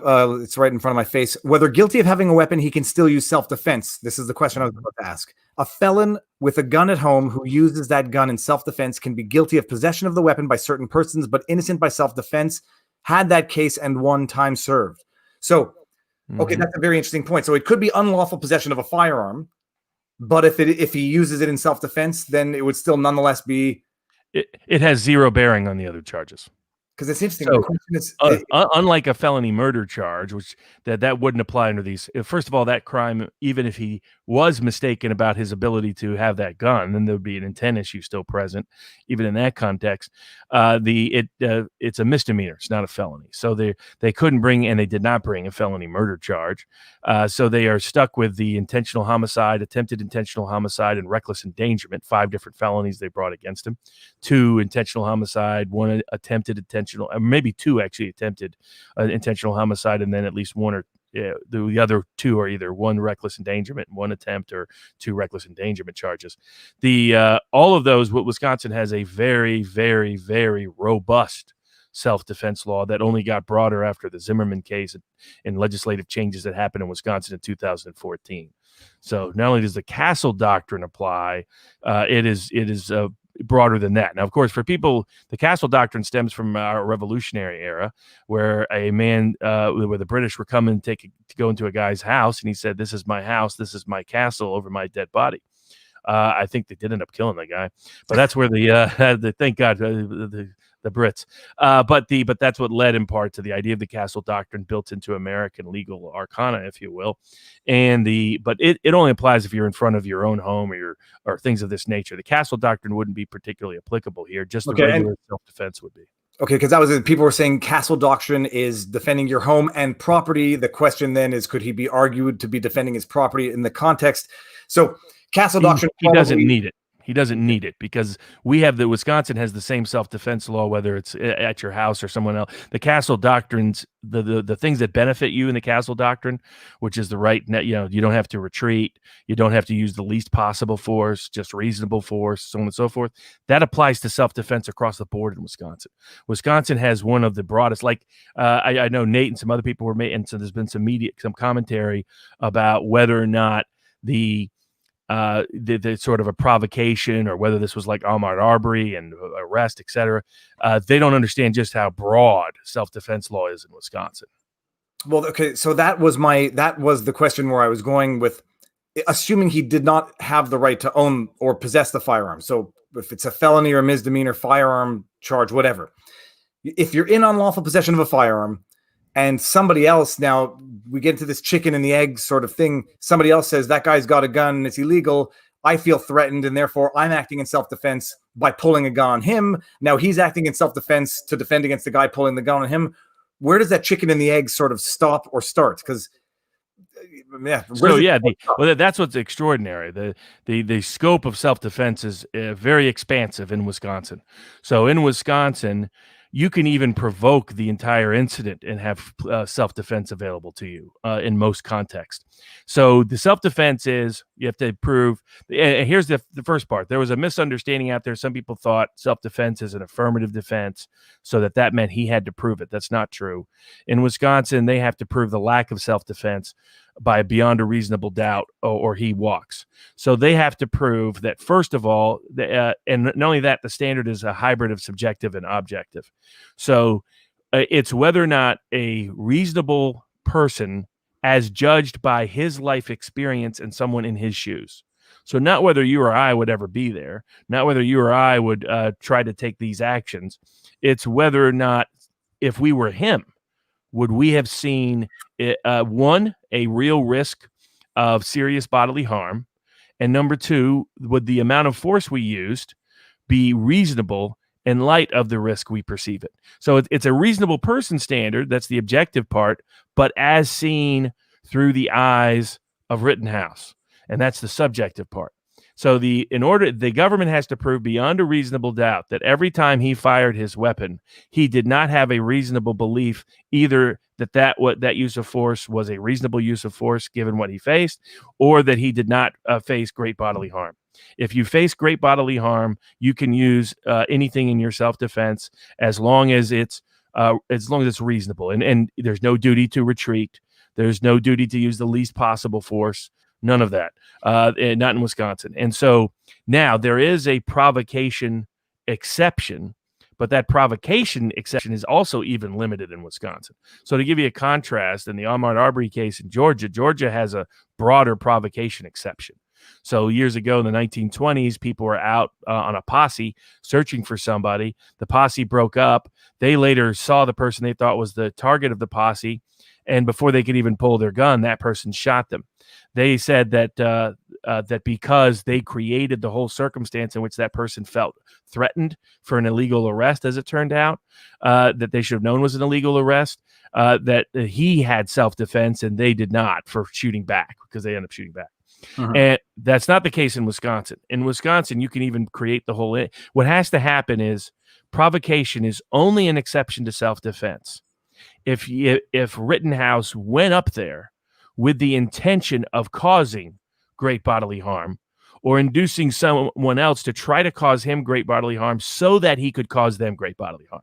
So unless you're going up there to kill people, or then basically doesn't matter what happened, that whole thing. Like, let's say you got into the fight and you started it. Let's say you instigated it here. You said something to somebody there. Doesn't matter. That you have complete self-defense. In Wisconsin, anytime you fear great bodily harm, you have the right to use great bodily harm to prevent or terminate that threat, unless it was the equivalent of criminal entrapment. So like, okay, I'm going to go in here, like some movies and whatnot might have these kind of things. I'm going to create a situation where I'm going to get him to pull a gun on me so that I can shoot him. Outside of that particular circumstance, provocation is not an exception to self-defense in Wisconsin. This is why the charges against him Well, we can get into the facts next, but that's the legal scope. Very broad self-defense. Doesn't matter if you provoked it unless you provoked that precise kind of criminal violence, deep violence to occur, and the rest. And I'm picturing that type of criminal provocation would be taxi driver-esque provocation, like strapping it up to your wrist so it pops out quickly and going to pick a fight knowing that you're going to do that. For folks who may not know, we are not insulting all taxi drivers. That is in reference to the great film by Martin Scorsese. Great, violent, classic. Although I look at even the classic Hollywood movies now with a bit of a stink eye, just knowing what goes on in that place now. Okay, so that's a good overview of the law. I mean, it answers the state line, crossing the state line, irrelevant. Whether or not he was in illegal possession of the firearm, irrelevant for the purposes of the incident that ensued afterwards. Provocation, even assuming he provoked it, which by all accounts he didn't, broad application of, or let's just say there's... and even if he knew they were trying to say execute a citizen's arrest, doesn't matter. He can fully defend himself. The self-defense provisions only don't apply to a public law enforcement officer. So a public law enforcement officer, you're not allowed to use self-defense against in a wide range of circumstances. But citizens trying to execute a citizen's arrest, that does not remove your right of self-defense. Okay, now, so I guess we get into someone had asked about extradition of Rittenhouse. Where did he get extradited to and from? I thought he was in Wisconsin. No, so he lives in Illinois. And for people to know, by the way, there was this impression that this was some far off Illinois place that he must have been connected to some secret militia to travel there. I know that part of Wisconsin well. Like I said, I practiced in Wisconsin for many years. The Kenosha sits between Milwaukee and Chicago. It's an old industrial city, very blue collar city, a little bit down on its luck economically the last 20 years. The kind of place where key swing voters gave Trump the election in 2016. But there's a lot of people who work on that part of the Illinois border whose cultural, they go back and forth. So I grew up in Chattanooga, Tennessee. We are right on the border of Georgia, partially on the border of Alabama. And it was really all part of the same community for many people there. The same is true in that part of Illinois. So that part of northwestern Illinois, a lot of people go up and back and forth to Wisconsin, and they're really part of an overlapping community. So like people are saying, oh, he wasn't defending his community. No, that's incorrect. He was defending his community. That is an overlap with his community. So it was his community. The fact that his community happened to be across a single state line didn't change the fact that they're all part of the same community. This is like people live in the Jersey suburbs, but really are part of the Philadelphia community, and things like that. So it's the same sort of dynamic. Kansas City, for example, St. Louis. I mean, you have cities that have a community. Little Rock, Arkansas. You have West Little Rock. You have places that have not Little Rock. I'm sorry, Memphis. West Memphis is in Arkansas, but Memphis itself is in Tennessee. So you have communities that are overlap culturally, and that I know that part of the country very well. That he was part of his community. Kenosha is part of his community. Just because it happens not to be the state he lives in doesn't change the fact that for cultural, social, economic purposes, he's part of that. They're all part of that same community, loosely speaking. And it appears he was working up there as a lifeguard and whatnot. So which would not be a surprise at all. That's kind of the norm. A lot of the kids go up to Kenosha. Kenosha, I think, is actually one of the bigger metropolitan areas for someone who lived where he lived within closer proximity than Chicago or things like that.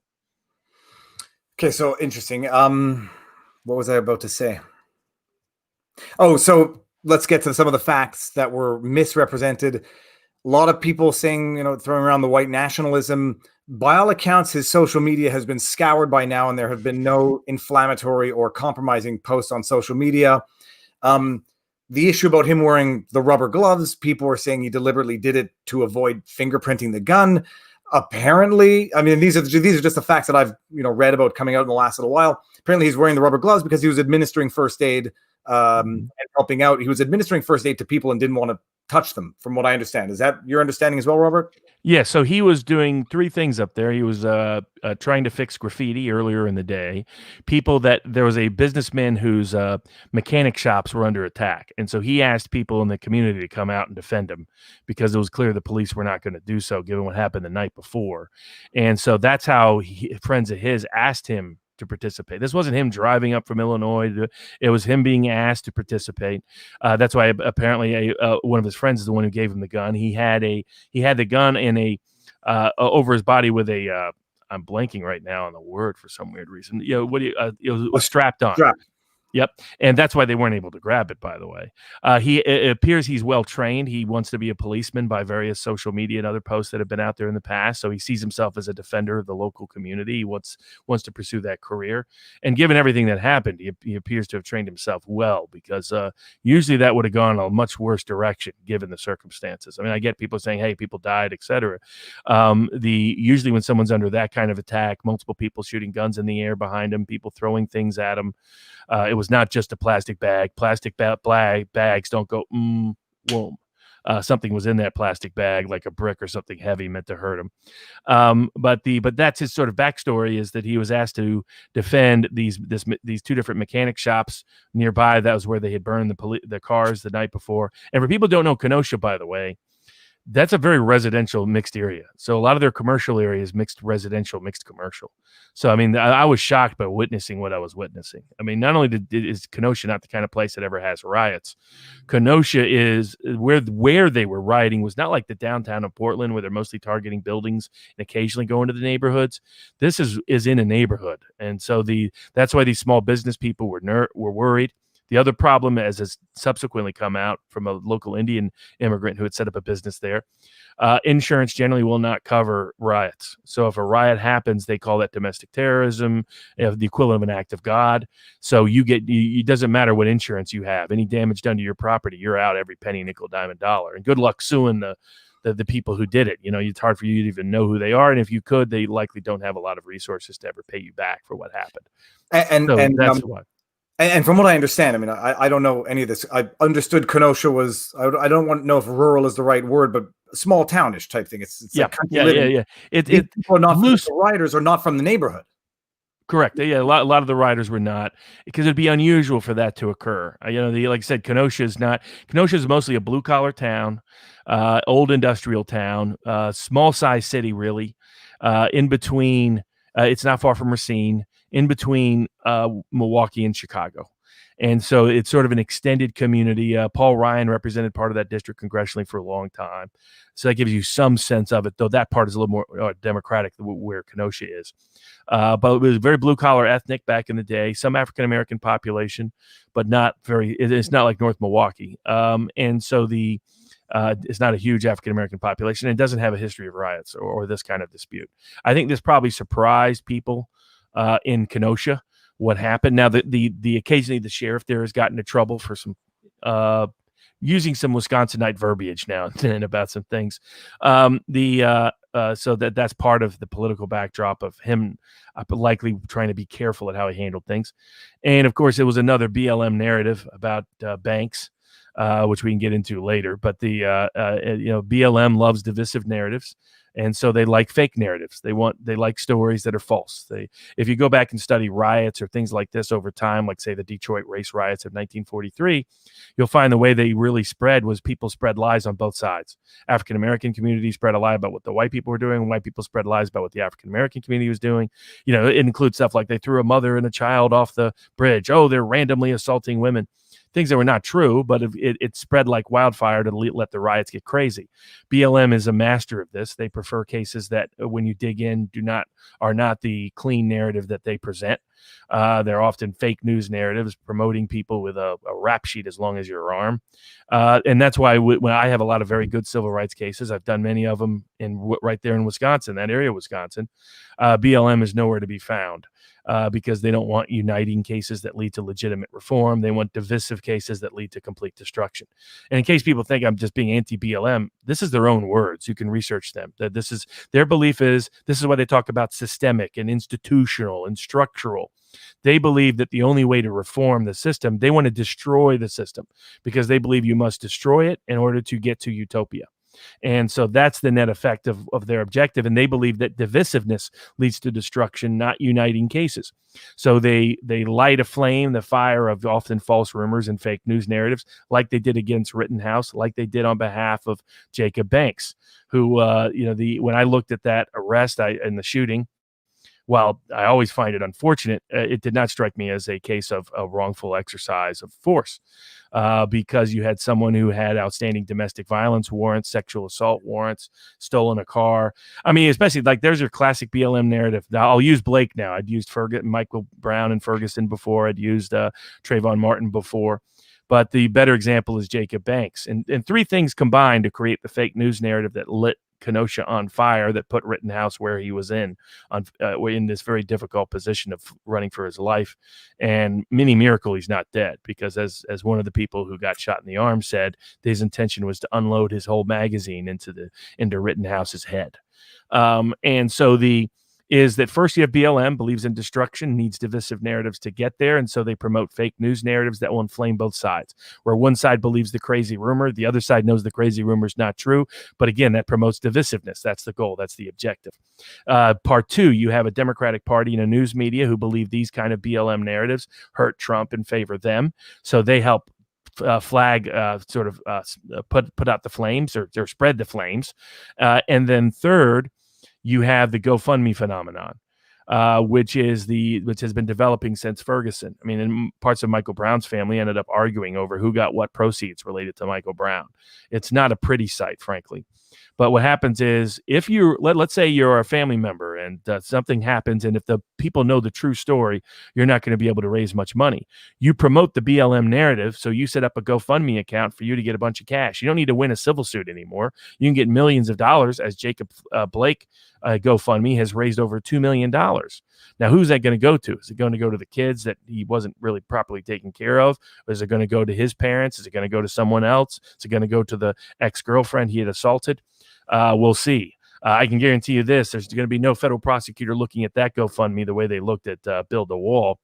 But so, it shows you the political motivation by the discrepancy of treatment of comparable institutions or events. So when you combine those events, it leads to a false narrative being promoted. If you look at the whole story of Blake, Blake had an outstanding criminal warrant for issues related to domestic violence. He returned to that. Well, let me go back.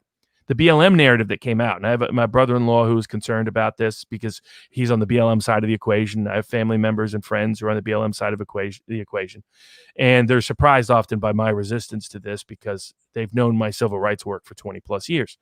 And I'm like, these cases are killing civil rights in America, and they're undermining us, not helping us. But your BLM narrative was Jacob Blake was just driving down the street with his family in his nice car and little minivan, and then he sees a couple of people are arguing in the front lawn, and he gets out to try to bring peace to the people in the front lawn, and all of a sudden the police show up, chase him, and shoot him 7 times in the back in his own car in front of his kids. That's almost all fake. I mean, as soon as the story came out, I was like, that's going to be fake. That's highly unlikely in Kenosha, Wisconsin. And so instead, the actual story is he had repeatedly assaulted his ex-girlfriend, the mother of his 3 children, on a repeated basis over the years. She finally got upset with it when he came in, assaulted her right in the presence of his son and her son, and sexually assaulted her. Then took her keys and went off. And that wasn't his vehicle. He had a restraining order placed on him, as is typical of those criminal cases. Usually, some states they're called orders of protection. Some cases they're restraining orders or witness orders. He came back to that very house, even though he knew he had a restraining order related to he not being there because of the past crimes he had committed against her. She panics. She immediately calls the police. That's when they show up. He doesn't have custody over those kids. That isn't his vehicle. They attempt to get him to calm down and comply. Instead, he puts one of the officers in a headlock before they get loose. At which point they tase him. He's unfazed somehow by a taser. And here's good contact. And he has a knife, and he has the kind of knife in his hand apparently all along, where you have the 4. It's where you put it around your fingers. So it's like, what do you call those things when you use them as a punching thing? Brass knuckles. That's it. So it's got those brass knuckle kind of things connected to the knife. So that means it's a very hard knife to separate from somebody. So that explains why they're not grabbing him, trying to hold him down. They also see they're being filmed. And in the post-George Floyd era, you're going to have a lot of cops nervous about making physical contact with a defendant when they're being filmed with people screaming at him in the neighborhood. So between the two, they pull their guns. Both officers are pointing their gun right at him, asking him to stop and to drop the knife. He just walks up like he doesn't care, walks right around the car, and then starts to get into the car, where apparently the 3 kids are sitting in the back, not his car. He has a history of domestic abuse. And here, for a police officer, 2 key facts are important. For a police officer, 1/4 of them are shot or killed on a domestic abuse call. Another 4th of them are shot or killed dealing with a car stop of some kind. So now you have a car stop, domestic abuse combined. You have a 50%. That's where half of police getting shot or killed. Not only that, with that knife and those kids sitting in the back, and you got a history of domestic abuse, and you got a guy acting irrational, that's the combination that leads to somebody trying to kill kids, somebody trying to drive off and do some sort of murder-suicide. If you're a cop, you can't rule that out in that juncture. And I think that's why the police officer who didn't shoot that whole time, when he's in the car, can't get him out of the car. He can't, like, people are like, well, why doesn't he just back off? Because then he could either take off with the car and do God knows what, or he could turn around and harm those kids. It was at that point that he realized, in his view, the only way to end this from getting any worse for either the police officers, the girlfriend that's there, or for the kids in the back seat is to use force, deadly force. In that context, it is highly likely, this is why he hasn't been arrested. I don't believe the Kenosha prosecutor will control this. It will likely be controlled by the state Wisconsin Department of Justice. I know from the jury pools in that community, there's pretty much no chance that cop gets convicted of a crime or of a civil rights violation. I know Ben Crump is in town, and he tends to show up in some of these cases politically that I think undermine civil rights across the country, but that's my own thing. I think he's trying to do what he sees as right, but I don't think it's helping. So in that context, the narrative gets lit that, the NBA propagates it, LeBron James propagates it. I saw Andrew Yang tweeting about it, and I still can't reconcile the version you're telling me with the version that's being depicted on social media. I have no vested interest. I have no bias, for lack of a better word. I cannot reconcile what facts are from one side versus the way it's being depicted by the other. It makes no sense to me. Exactly. And they just lied from the get-go. I was sent the video early on, and I put it out on Twitter. It's like, this is going to blow up in the wrong direction again, knowing that BLM is looking for divisive narratives, and this hit all the T. This was perfect storm, perfect timing. So you have a case that when you dig in doesn't support it, which means you'll have people opposed to your position. That creates the division. And it was a uniting case. That's a clean case. I got cases where mothers, 8.5-month-old pregnant, were locked up in isolation in Milwaukee County, ignored overnight, and woke up with a dead baby in their arms. So it's not like I'm bashful about criticizing Wisconsin. State police, city police, county police, all of them. I've sued them. I've sued more cops in Wisconsin than any state in the country. So I'm not bashful about that at all. If I think something is wrong, I'm going to say so and do something about it. And if I thought it was a bad shoot at any level, by golly, I'd be saying so from the high mountains. But I knew as soon as BLM was pushing it, I was like, I bet it's bogus. And then I started hearing the narrative. I was like, that's unlikely to be true. I saw the video early on. I was like, I don't even understand what he's doing. He's got 2 cops pointing at him. And he's totally ignoring him and hopping in the car. They can't afford for him to take off in the car. They can't afford to him hurt anyone if anyone else is in that car. They have to take action at some point, and everything else had failed. So once I saw that, I was like, and then there's the GoFundMe, raised $2 million for who knows who. Ben Crump shows up. That doesn't usually turn out to be a good sign for a case. And then the Democrats and media jumped on it very quickly. And if LeBron James is pushing it, it's probably a bad case. That one big phony. I got my issues there. That I have not backed away from. These people are hurting cases.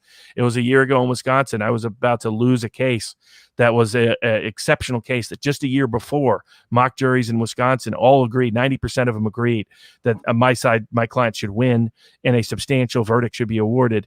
And just a year ago, the whole jury pool I realized was bad. Luckily, I figured it out before the government did. They ended up writing a very, very big check in that case.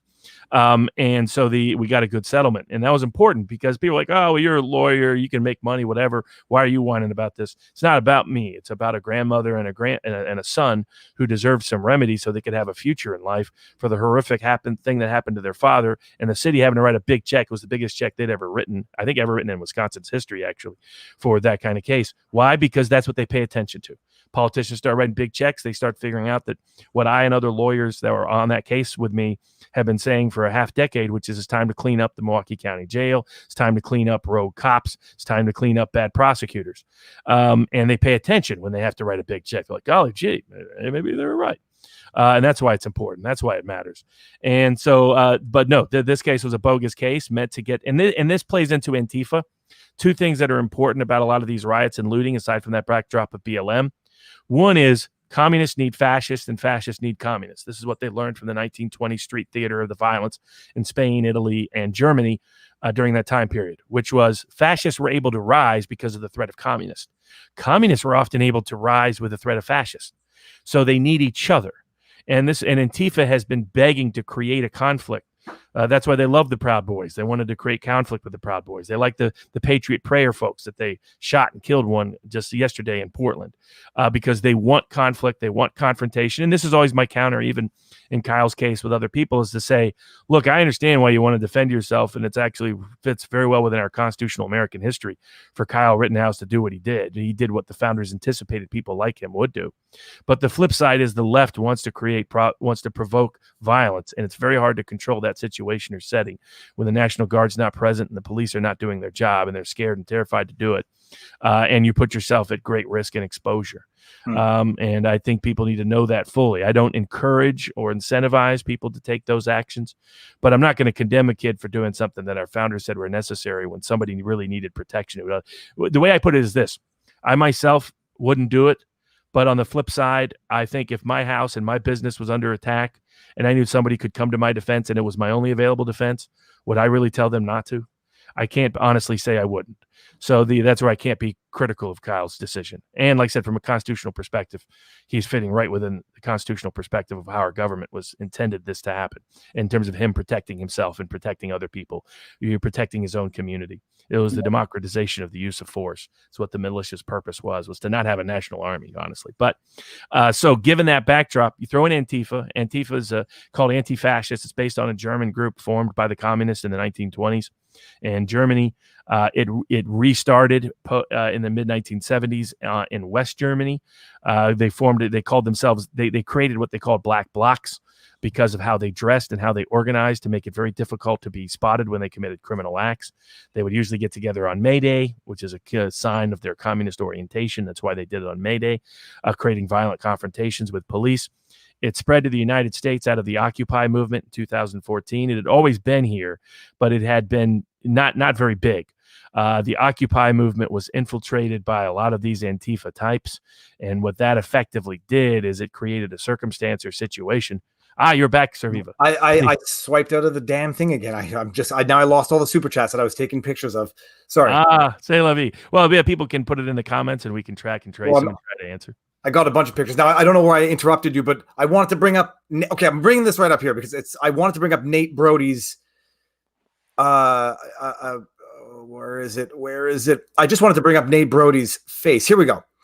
So this is Nate the lawyer, and it was on the subject we were talking about before, which was, when a police officer is entitled to use a lethal force. And Nate just did a great video on it, on the Blake case, and addressing the two criteria established by jurisprudence as to the threat and the level of force that can be used.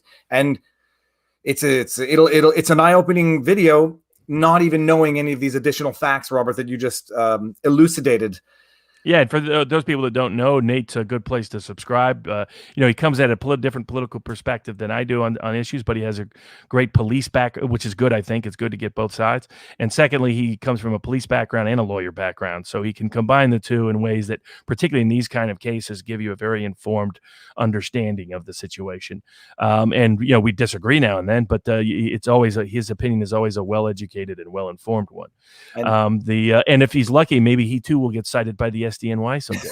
So he's right there in New York. He's in New York. So I should also mention uncivil law covers a lot of the subjects as well from a different perspective. If anybody, uncivil law is the moderator. If I can see I'll bring his avatar up, but also covers these issues a different perspective as well, equally as informative.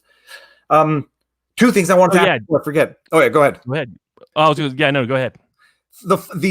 First of all, who is representing Kyle at this point in time? Do we know? We do not know. So there was a public defender that appeared for him at the extradition proceeding in Illinois. The reason, going back to that question, is because he's in Illinois. I don't understand why they went through the extradition process. Frankly, they could have just asked him to appear at a future Wisconsin court proceeding, and that worked. I don't think he would have resisted that. But I think they just wanted the shock and awe of the extradition proceeding. That people live in other states or accused of a crime of another state. Usually, you just come back. They don't extradite you between states. But he's subject to an extradition proceeding in Illinois at this juncture. He was represented by a public defender at that proceeding. There are lawyers who have said they're representing him or plan on representing him. There are people who have been asking whether apparently some of those lawyers have referenced a team. I'm not part of the team, and I have no idea who is. So I do know of one LA lawyer that's been mentioned in the case. Yes, I won't go into detail about that. Because I forget now where I read it. I read a statement that Kyle had put out, or his attorneys had put out. It was a 3-page statement describing the events. And they're claiming to represent him, but I haven't heard that from him himself. Now, I'm not saying they're not representing him. I'm just saying that we don't have direct confirmation from Kyle. And some people have asked about fundraising related to Kyle's campaign. Yes, that's my general view is the best way to raise money for a case like this is for someone like Ezra to create a GoFundMe if the family doesn't want to create one for some reason. Ideally, the family creates one, but or someone like Ezra to do it, where the goal is you raise the money and it goes directly to the family. And it's clear up front that the purpose is legal defense fund, but any excess funds will go for the family's benefit, going through this difficult time, economic impact, etc. There are ethical issues, financial issues, legal issues, tax issues with trying to have a separate 501c3 or 4 raise the funds. So I know there's a whole bunch of people talking about that in different contexts. I'm not commenting on anyone else that's doing that or maybe trying to do that. I'm just explaining why I do not recommend that strategy. One, you cannot get a 501c entity these days approved in less than a year by the IRS. So you have an entity that may never get approved. Secondly, the reason why I've been on this pitch for years now, back to when Build the Wall people were active and other people, I said, look, this is high risk. So if you're going to be in the fundraising business for causes that people don't like, then every single statement you make can be subject to some scrutiny. That all of it, definitely in the IRS context, 501c3, 501c4, they can require your donors be disclosed. The donors that information can, if people study the Tea Party case, that was all about donor disclosure to 501c3s and 501c4s. So when the IRS was doing illicit investigation of Tea Party targets, that's what that was all about. So I've been telling people for years now, and I do a lot of IRS work and a lot of tax work, civilly and criminally. And the IRS has been very bad about this for years now. I mean, they were trying to even misuse the authority to seize medical records under the Obamacare and enforcement provisions to be able to spy on people's private medical information.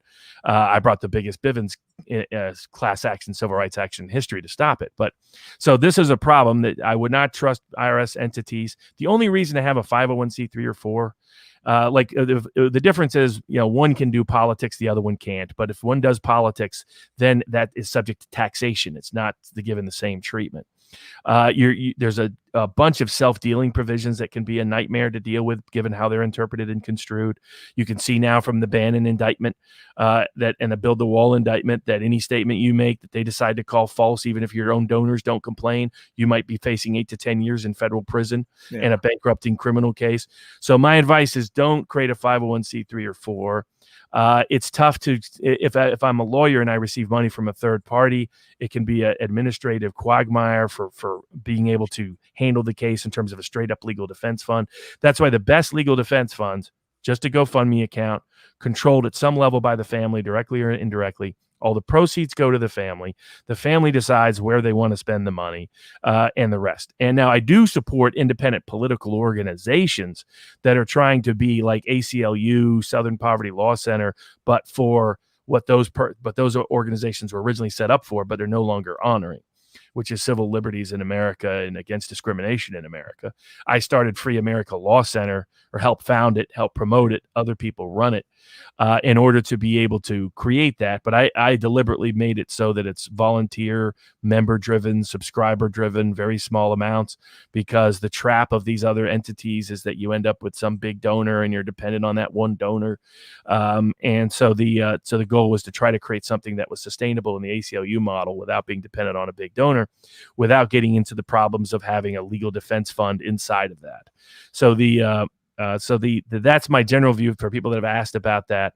I would wait till you get a signal from the family directly as to where that fund should go, or if it's someone that has a long track record of doing so honorably, someone like Ezra Levant. So yes, Elliot Moran asked why Ezra Levant. Ezra Levant does it for not for every, but for a lot of the cases that he covers. He just did it for Millie Weaver, and distinct fundraising or distinct account, distinct finances, no intermingling, and it goes straight, and they do whatever they want with it.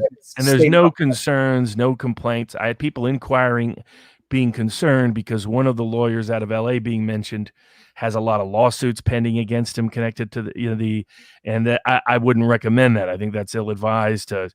I would not be creating a 501c3 or 501c4 if I had a bunch of lawsuits against me for people saying I owed them money, allegations of misappropriation of funds, litigation funders suing. That's not a good idea. And even if they have the best intentions, even if every allegation against them is totally bogus, look at Build the Wall. You're opening up. Rittenhouse case is going to get massive scrutiny. Be careful with what you do if you go down that path. So but sometimes people listen to me, sometimes they don't. But I hope it goes a little bit different direction in that respect. I have zero doubts that the kid is innocent. I think he's a 17-year-old kid who tried to do the best he can and was actually acting in the most consistent manner with our constitutional traditions. Going back, that's right, Antifa. So to understand some of the context here, my view of a lot of criminal violence by rioters and other groups like that over time comes from my study of the Ku Klux Klan when I was a Southern history study student in college. When I studied the Klan, I was curious, was racism what led to people to being active in the Klan and committing violence, or was something else? And what I found was fascinating is racism was the excuse, not the reason. And you dig into their history, almost all the people that were violent on behalf of the Klan were sociopaths. And so then I became curious. I was like, well, sociopathology within a society stays pretty stable in terms of percentage of population. Why does Klan violence go up and go down and go up and go down over time between 1870 and 1960? And actually 1860 to 1970 is what the time period I was looking at. And what I found was the key was a political permission slip. If you give a sociopath the political permission slip to act on their sociopathological fantasies and instincts, and then that's when all of a sudden politicized violence rises. So I've used the same model to study the rise of ISIS, the rise of Islamic terrorists. You dig in, it's not really the Islamic text that's causing people to go out and commit these terroristic acts. It's people politicizing that Islamic text for radicalized purposes who are in positions of political prominence, such as imams and whatnot, giving a political permission slip for the sociopaths within their community to go out and act on it. And that's why it's like a lot of the people that committed the horrible terrorism act in France, study their background. You'll find they met in jail. Not a coincidence. They were criminals long before they became terrorists. So the same is true of Antifa. So Antifa recruits sociopathic personalities. So that's why you find it striking. Like as soon as the Rittenhouse case happened, I was like, I bet the 3 people shot the 2 people that died, I bet they'll have a criminal track record and some, really creepy behavioral history. Well, yep, check. And it's because it's the sociopaths that are out there. Who is going to Kenosha with guns even and chasing down people, burning people's cars, burning people's businesses, threatening to burn people's homes, assaulting random people? They're not doing that for civil rights. They're not doing that in the honor. They're hurting civil rights by what they're doing. It's sociopaths who've been given a political permission slip by the Antifa methodology.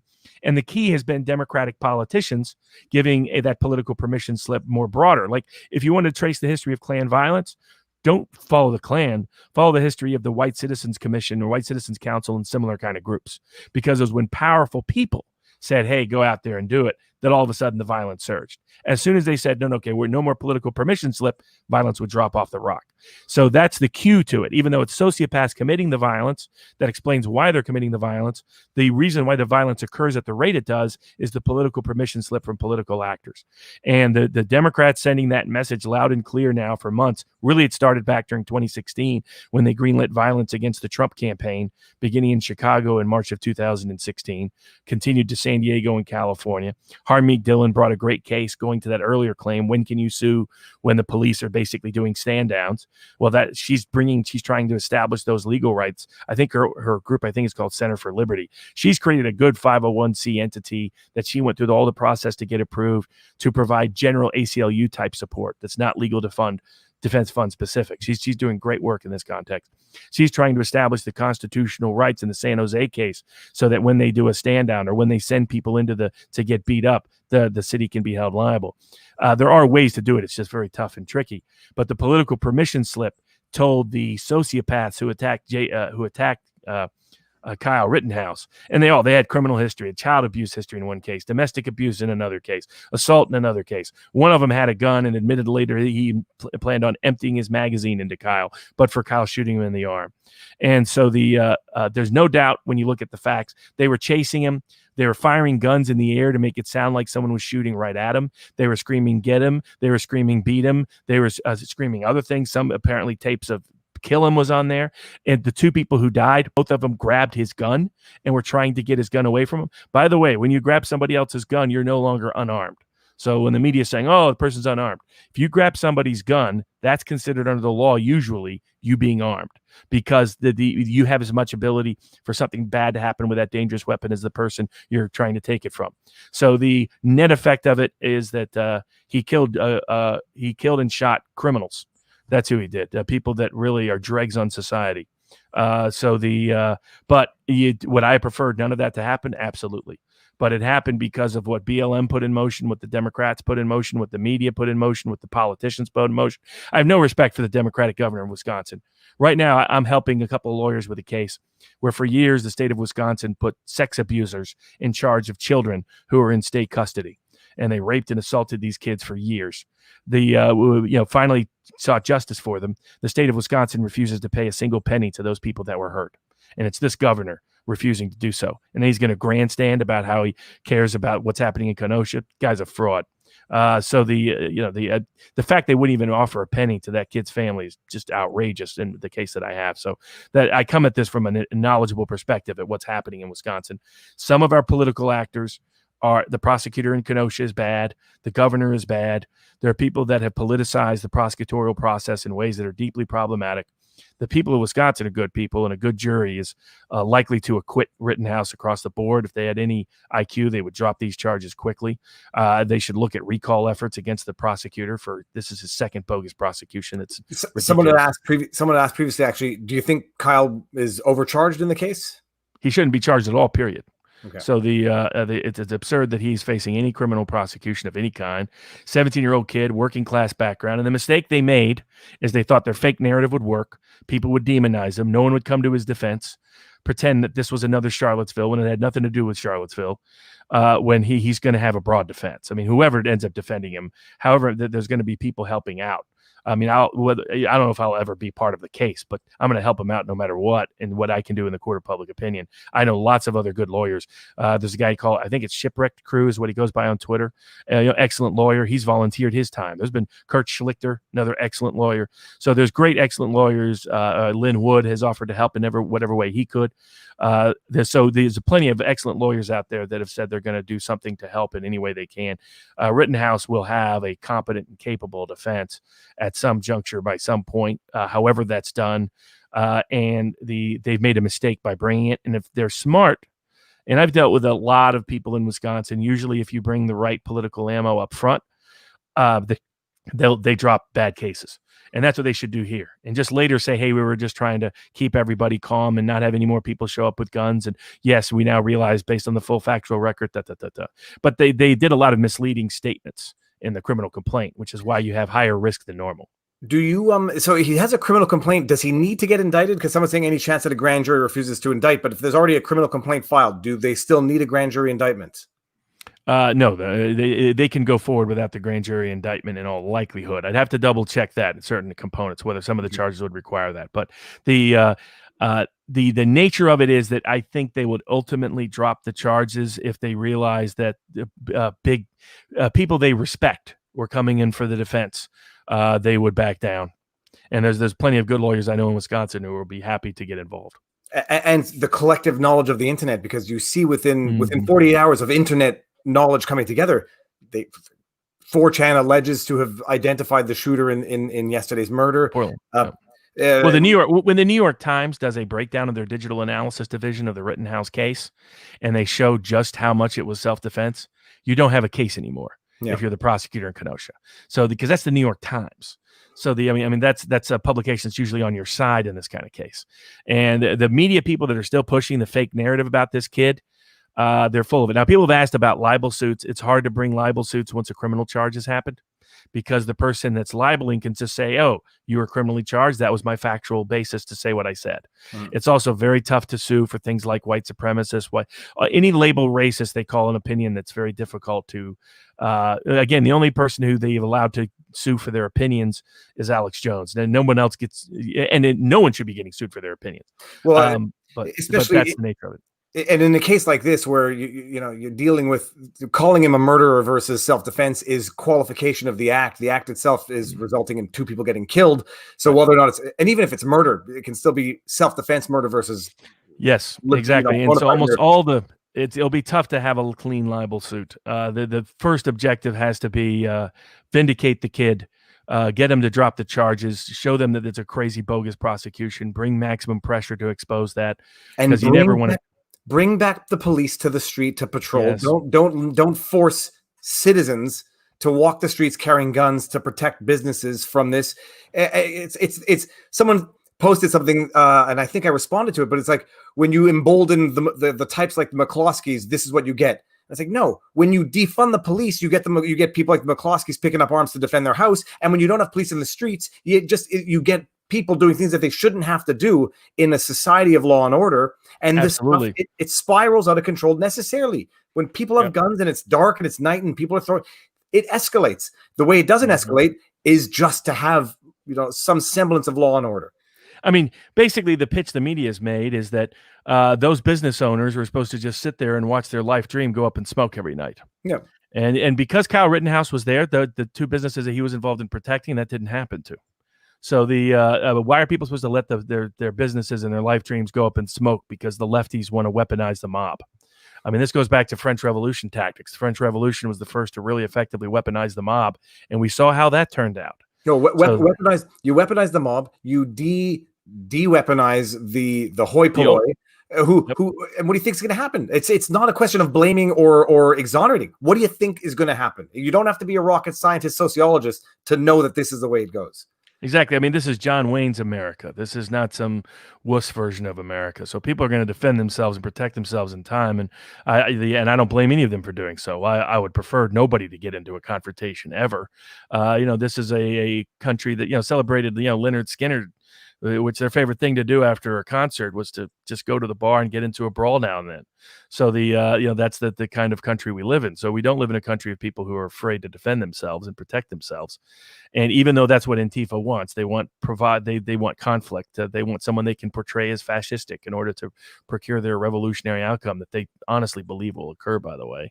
The ideological types, a lot of the street people are just criminals looking for an political permission slip to act on their psychopathology. But the political types at the top of BLM, there's a lot of good people involved in BLM who are concerned, who've bought into the fake narrative in some cases. In other circumstances, they just have legitimate concerns. I mean, my brother-in-law is involved in a case here in Vegas where he was targeted, clearly, in my view, for racist reasons by racist rogue cops. So they exist, and I've sued a bunch of them. So don't have a problem saying so. But that's not what's happening in many of these cases that they're deliberately choosing for politicized, weaponized purposes. Mm-hmm. But it gets us to the Insurrection Act and whether Trump should time to invoke it. Before you do that, let me just do one thing. Kyle Rittenhouse was taken. This is Archiver. Kyle Rittenhouse was taken down by GoFundMe, while GoFundMe still has it up for Anthony Huber family. one of the killed, is still up. I mangled that super chat. My apologies. Yeah, I've heard that as well. Now I took. I don't believe it was Kyle himself that set that up. So I think two things there. I know people are concerned that GoFundMe will not allow a fundraiser for Kyle Rittenhouse. I have not. I think the ones they've been taking down because they were given notifications that it was not authorized by Rittenhouse or anyone or any legal team on his behalf. So I think that's why those got taken down. I believe, like if Ezra set one up, I don't believe it would be taken down. Or put it this way. That'd be a good way, if Ezra puts one up and they do take it down, Ezra also is not bashful about making sure such information is publicly divulged. So I think it will still be protected. There's also a church organization I know that formed one, I think raised over $200,000 for legal defense fees because there's like a religious version of GoFundMe for religious causes. I know there's another one, but all I'm saying to all those people is, unless you plan on giving all of the money to the Rittenhouse family, when you're not like a recognized independent ACLU type legal entity that's already established, you're running into risk. So just be careful. Look at what happened to build the wall. You could have the best intentions in the world, and somebody could criminalize something that you said or did when you didn't mean for that to be done that way. So just everybody be careful out there. My advice is encourage the people that have a good track record. The reason why I cite Ezra Levant is, one, I know him, but two, he has a good track record of successfully doing this without problems. Mm-hmm. Excellent. And I'm going to read these because I took pictures, but I feel bad that I didn't get to them. Metazone 101, a $50 super chat, said, Robert, are you worried that the Portland shooting of the Patriot Prayer person may be Archduke Franz Ferdinand moment, as it looks like an assassination? There's two things with that. One is this is still mostly on the margins. So the whole bulk of America has no interest in this whatsoever, as part one. So when things like Ferdinand exploded, when things like what happened in the Soviet Revolution happened in 1917, there were a lot of timbers ready to be lit aflame. And that's not quite, I don't think that's really true here in the States. And in terms of, they don't have a revolutionary insurrectionary movement behind a small group of people. You can only get so many people out so continuously in certain cities. You don't see them coming down to rural Tennessee and trying to do something. So it gives you a little bit of a cue. And the other aspect of that is, I think it is time for the president likely to invoke the Insurrection Act. I think Trump realized early on that if he did anything, this is what Antifa wanted and this is what the media wanted. They were going to blame him. If anybody has any doubt about this, look at him just going in briefly, authorizing the Homeland Security to take action in Portland. And he was attacked for night after night by the mainstream media, who lied about the existence of the riots and said, "Oh my God, he's gassing like mothers. He's either beating up old SEALs.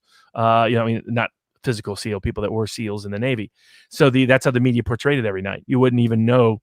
The reason why Democrats have locked themselves into this position is they've been lying to themselves and the world for the last 3 months about the riots. They've been lying about Antifa now for 5 years. People like Mike Cernovich have been documenting this for a long time. I was at the Deplore Ball. I had a friend of mine who was there. She's small. Tiny little person. In terms of physically, she was in a position where they were throwing batteries at her. They didn't do hardly anything about it. Some of the people that were prosecuted during that weekend ended up walking, that were involved in the inauguration violence, because the DC jury is so political. They did jury nullification. So this has been a problem, and the best documentary person on this is Tim Pool. He's been documenting these Antifa going back to 2015, because he came out of the Occupy movement. Before that, I think he's a self-described hacker. So Tim Pool is pretty objective, usually came from the left, did not support Trump for most of the time period. He is now, because he's been so agitated at what he's been witnessing on the Democratic Party side and the media side by covering up for what took place related to Antifa and how dangerous they are. Now, he thinks that we could be on the verge of civil war, that people are going to start being hunted who are on the politically wrong side of the aisle. Scott Adams warned was a risk.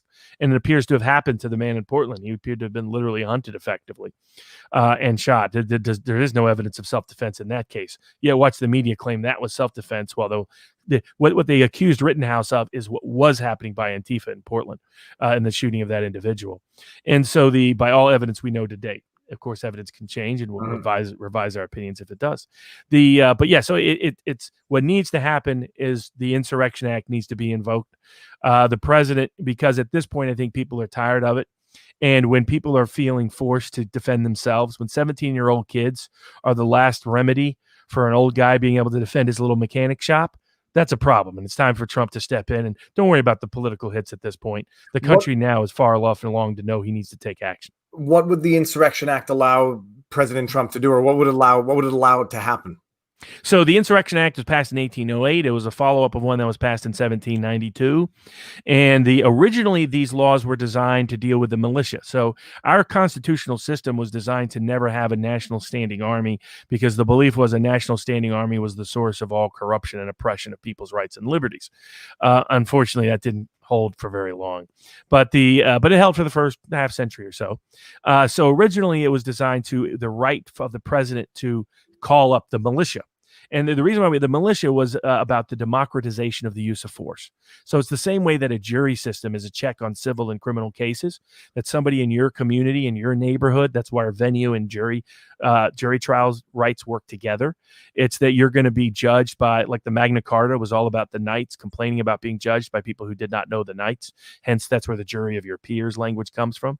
Now, we don't have peers, but what we mean by it is the venue, the vicinage component of the Constitution. Your neighbors, your community is the one that decides and judges whether you did something right or wrong. It's the democratization of the use of force by the executive branch against an individual, either for property reallocation in the case of civil cases or criminal punishment in the case of criminal cases. The militia was also intended to be the sort of the jury version of that. That in essence, we didn't have to worry about a national army getting corrupted or misusing and abusing its power, because the power of that army would come from the militia itself, which was ordinary people in their ordinary communities who were not lifelong military members, who would let the local community be a check on the misuse and abuse of power. If we still had that method of armed force, a lot of our wars likely never happened, because the militias likely don't join up for a lot of the bogus wars and conflicts that have occurred over the past century. So, but that sort of went by the wayside by the 1860s. So they modified the Insurrection Act over time to allow the person to call in the president to call in the army, what they called the land and water forces of the U.S. government, to call in any of those government, as well as the militia. They don't do the militia anymore, or as well as the National Guard ultimately was added to that in a multiple set of circumstances. One of those set of circumstances, the reason why you see Trump saying he wants people to ask for it, mostly he's doing that for political purposes, but legally, if the governor asks for it under the Insurrection Act, he can automatically send him in. He doesn't need any other factual predicate. If they don't ask for it, then he can still send him in anytime there's the local police is incapable for any reason of protecting the constitutional rights preserved under the U.S. Constitution of U.S. citizens. And the procedural protocol for that is he gives a dispersal order, says this community you must disperse or I'm sending them in, and he can send in anyone. He can send in, I prefer the National Guard. Sending in military, I think that's a bad precedent, but we have done it. And to give examples, the Insurrection Act was used by Andrew Jackson, used by multiple times. The person that used it the most originally was Ulysses S. Grant to protect civil liberties in the South after the Civil War. Then it was used mostly to put down labor strikes, unfortunately. But up until the 1920s, 1930s, FDR used it for the first time in a riot context, or a non-labor dispute-related riot context, the Detroit 1943 race riots, where he sent in 6,000 troops. It may have been National Guard. Then it was used aggressively by both Eisenhower and Kennedy to enforce civil rights laws. Both in the Little Rock integration and the school integrations in Birmingham and University of Alabama, Tuscaloosa, and so forth. Then it was used aggressively by Lyndon Baines Johnson to put down riots in 1967 and 1968. He used it 3 different times in 3 different cities within 3 months in 1968. It then started not being used as much and as often. We also haven't experienced anything like what we're seeing right now in the country. We really have never experienced it at the scale, the scope, and the length of time we're seeing right now. It's unprecedented, unparalleled in American history.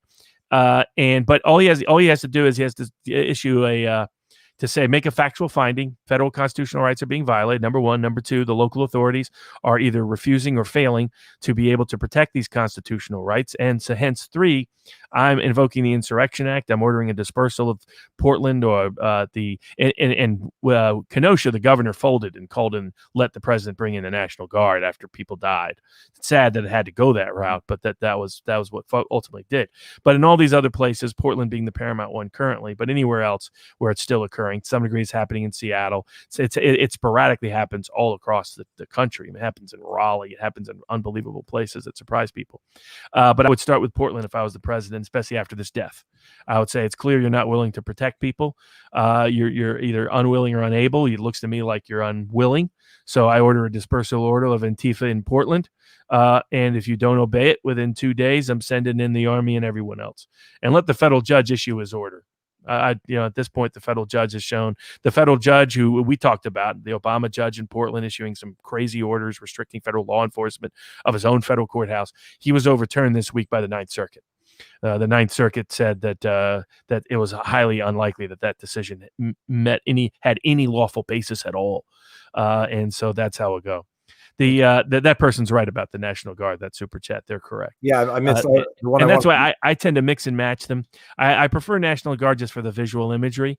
Even though most of them are military personnel themselves, and are experienced under it, just because Kurt Schlichter, for example, has been part of this himself, involving what happened in LA in 1992, and he'll give you a good description of the problems with bringing in actual military as opposed to the National Guard, which is trained and used to do it. It's done it multiple times over the last 100 years, so on and so forth. If Trump invokes the act, Trump is in charge.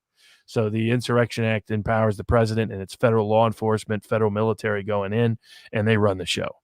And the reality is they can clean it up and clean it out within days. Historically, when you do a massive show of force, Antifa will vanish or disappear. They'll try to create some additional problems, but when you're attacking U.S. National Guard, it's not going to look good for you. And I think the president, it's starting to get to the point politically where he has no choice. Just talking on Twitter is not enough. I understand why he's been hesitant. I've been glad that he's been hesitant because I don't like using federal National Guard or federal military on our city streets ever, if we can avoid it. But the dynamic has changed. When people are dying back to back between Kenosha and Portland, and in Kenosha because no one is coming to their defense, in Portland because they're hunting people, it's time to fix things. So it's time to take action.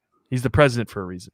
Yeah, no, it's amazing. Someone, and Tom High says, Viva 5 friend here. I was wondering if you consider doing more shows since one episode a week doesn't seem to be enough.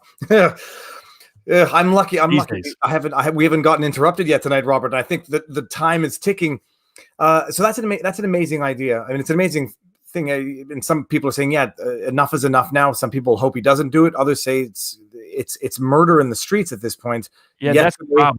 And then it becomes a tit for tat. Like I was thinking, I have no experience with the the war in Ireland, but I can see that this is exactly how it builds up. It's like you killed one of mine, now I'm going to kill one of yours, and then it just spirals out of control, and nobody steps up to speak calmer and to pacify things and to bring in law enforcement. I mean, and especially when they're weaponizing anybody who tries to defend themselves. We'll talk in another episode about the Michael Strickland case, but that's where a lot of this started, was in Michael Strickland. I'm going to be taking that up to the U.S. Supreme Court because the Oregon Supreme Court refused to take action, unfortunately. People can look up Laughing at Libs and find out his history, both on YouTube and on Twitter, and find out the whole history of the case. That was the beginning of weaponizing prosecutions to prevent people from defending themselves. And there he didn't even use the gun. He just brandished it and put it away. And so now that we have a combination of continuous violence on the streets that Democrats will not clean up or fix, and we're having bodies drop in the streets, and we're having political weaponization for anybody who tries to defend themselves, when you combine those three, the president has to take action. Why should the Rittenhouses of the world risk their lives and now risk their freedom for the rest of their lives to do what the government should be doing directly? And that means the president needs to be the one to step in the gap, not force the Rittenhouses of the world to be the sole line of defense. I think we need to do one episode or one show strictly on Strickland, because that's a good idea. I mean, maybe we do it at some point during the week if we can get around to it and if you have the time, because there is too much, and especially like with the news and the law developing the way it's developing, we didn't even get through half of the subjects we were supposed to. Let me see here. Kidney Stone says, I love these streams, getting harder and harder to find the truth with the tech giant censorship. Keep it up, Fry and Barnes, as long as we can, for sure. It's obvious that an organized force is behind the domestic insurgency. Best guess who is behind it. Yeah, so there's different people. I mean, you just look at who's funding BLM, so that will be the cue. But really, it's a combination. So, in other words, BLM by itself couldn't create this, even with some of the financing they're getting, even with the the Antifa types have been around and they've been around aggressively in the last 5 years. But again, none of this happens without a political permission slip. So the key has been prosecutors not prosecuting them, police not policing them, the press ignoring them and pretending they don't exist. There was even one of my favorite guitarists who was in The Sopranos was talking about how he's talking to a buddy, he's the FBI, and this Antifa, that's just a right-wing fantasy. It's like, what world are you people living in? You cannot gaslight people for forever. And you keep gaslighting people this way, they're never going to trust you ever again. The rise of the fall of the press isn't because someone listens to Rush Limbaugh or listens to Alex Jones and decides, now I don't like the press. They go listen to Rush Limbaugh and Alex Jones because they have learned the press lies so repeatedly to them. And the weaponization by the prosecutors of these cases for politically motivated purposes, both in the two-tiered system of justice in D.C.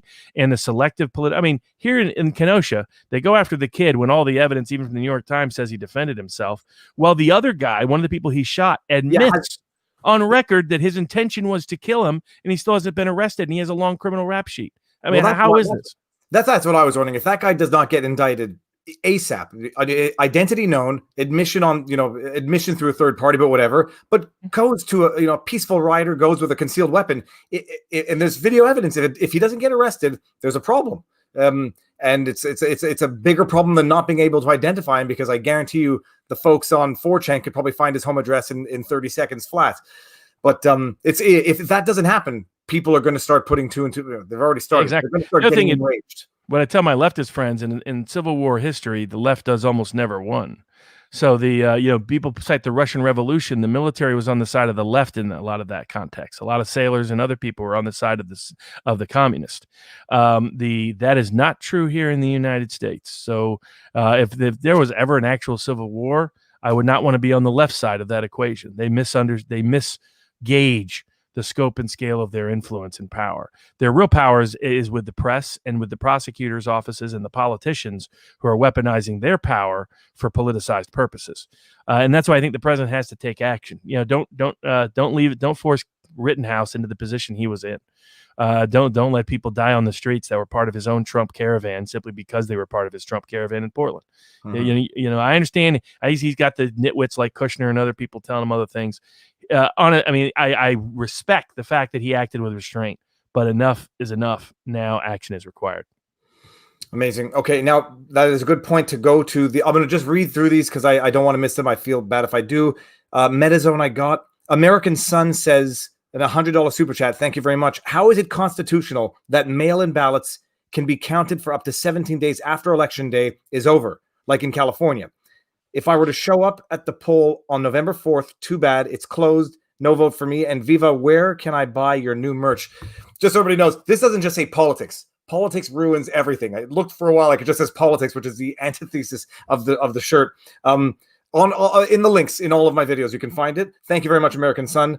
And I'm sorry I didn't get to that question earlier. Then we got Sarn XERO says, that is interesting that the coroner report on Rosenbaum does state one of the shots entered his back.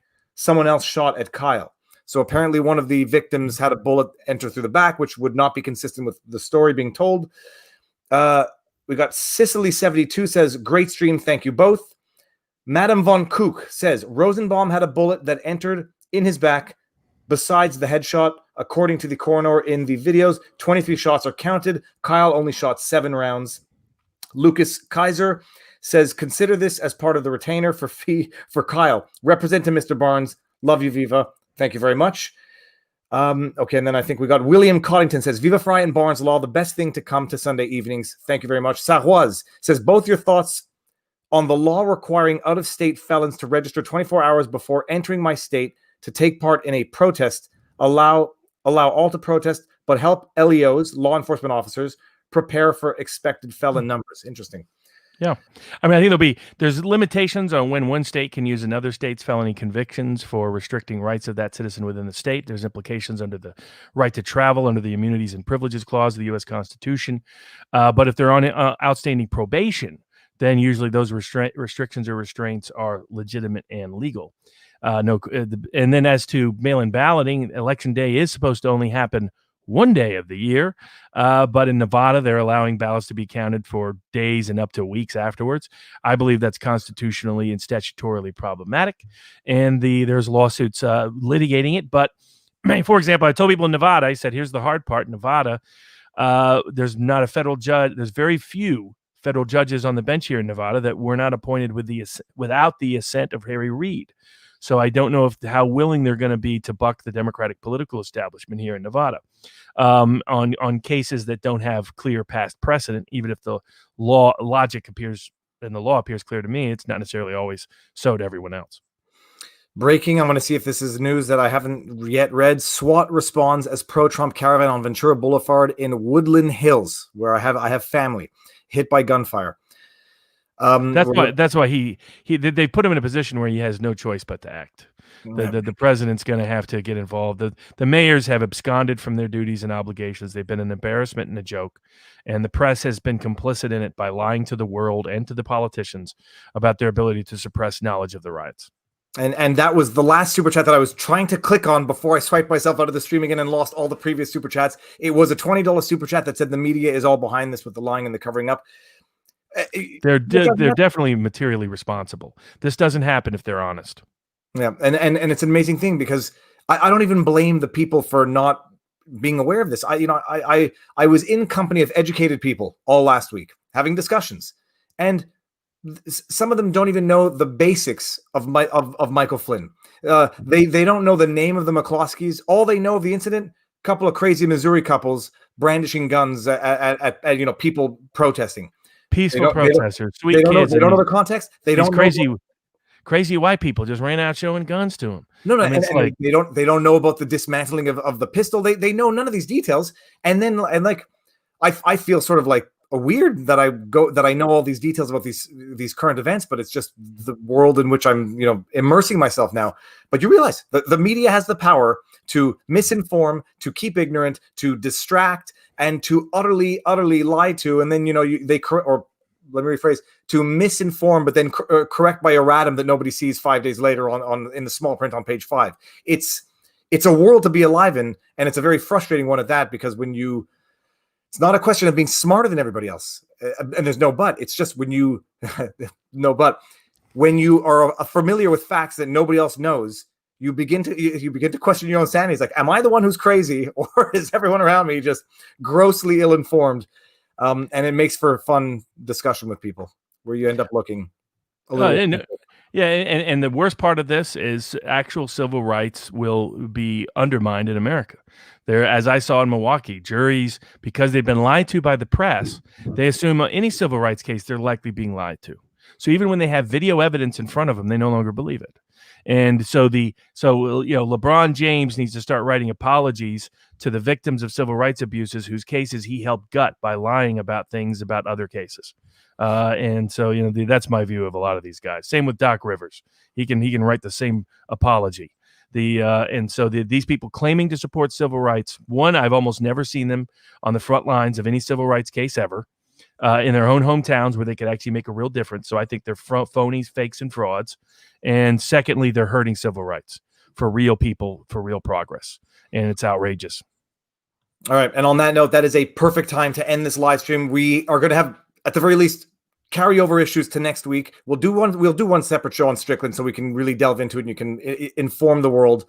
Robert, first of all, let's thank everybody. This was over 14,000 people watching live, which is, hands down, astounding. It's 10,000 more people. No, 8,000 more than ever before. Amazing.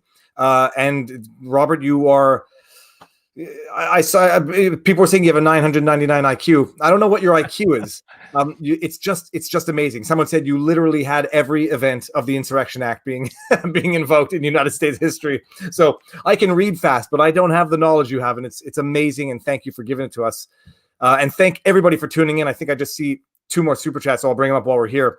Robert's permissive environment enabling psychopaths, antisocial behavior is on the money. Silence of the Democrats on violence, encouragement by AOC and others, and local police stand-downs, all providing strong signals. I'll get to the other one here. Keep up the good work, Pink Sniper. Thank you very much. Kamala Harris on Stephen Colbert saying, the protests are going to continue to election day and past. And then at the same time, the next day, we must unify and get everyone to, calm down and not have violence in the streets.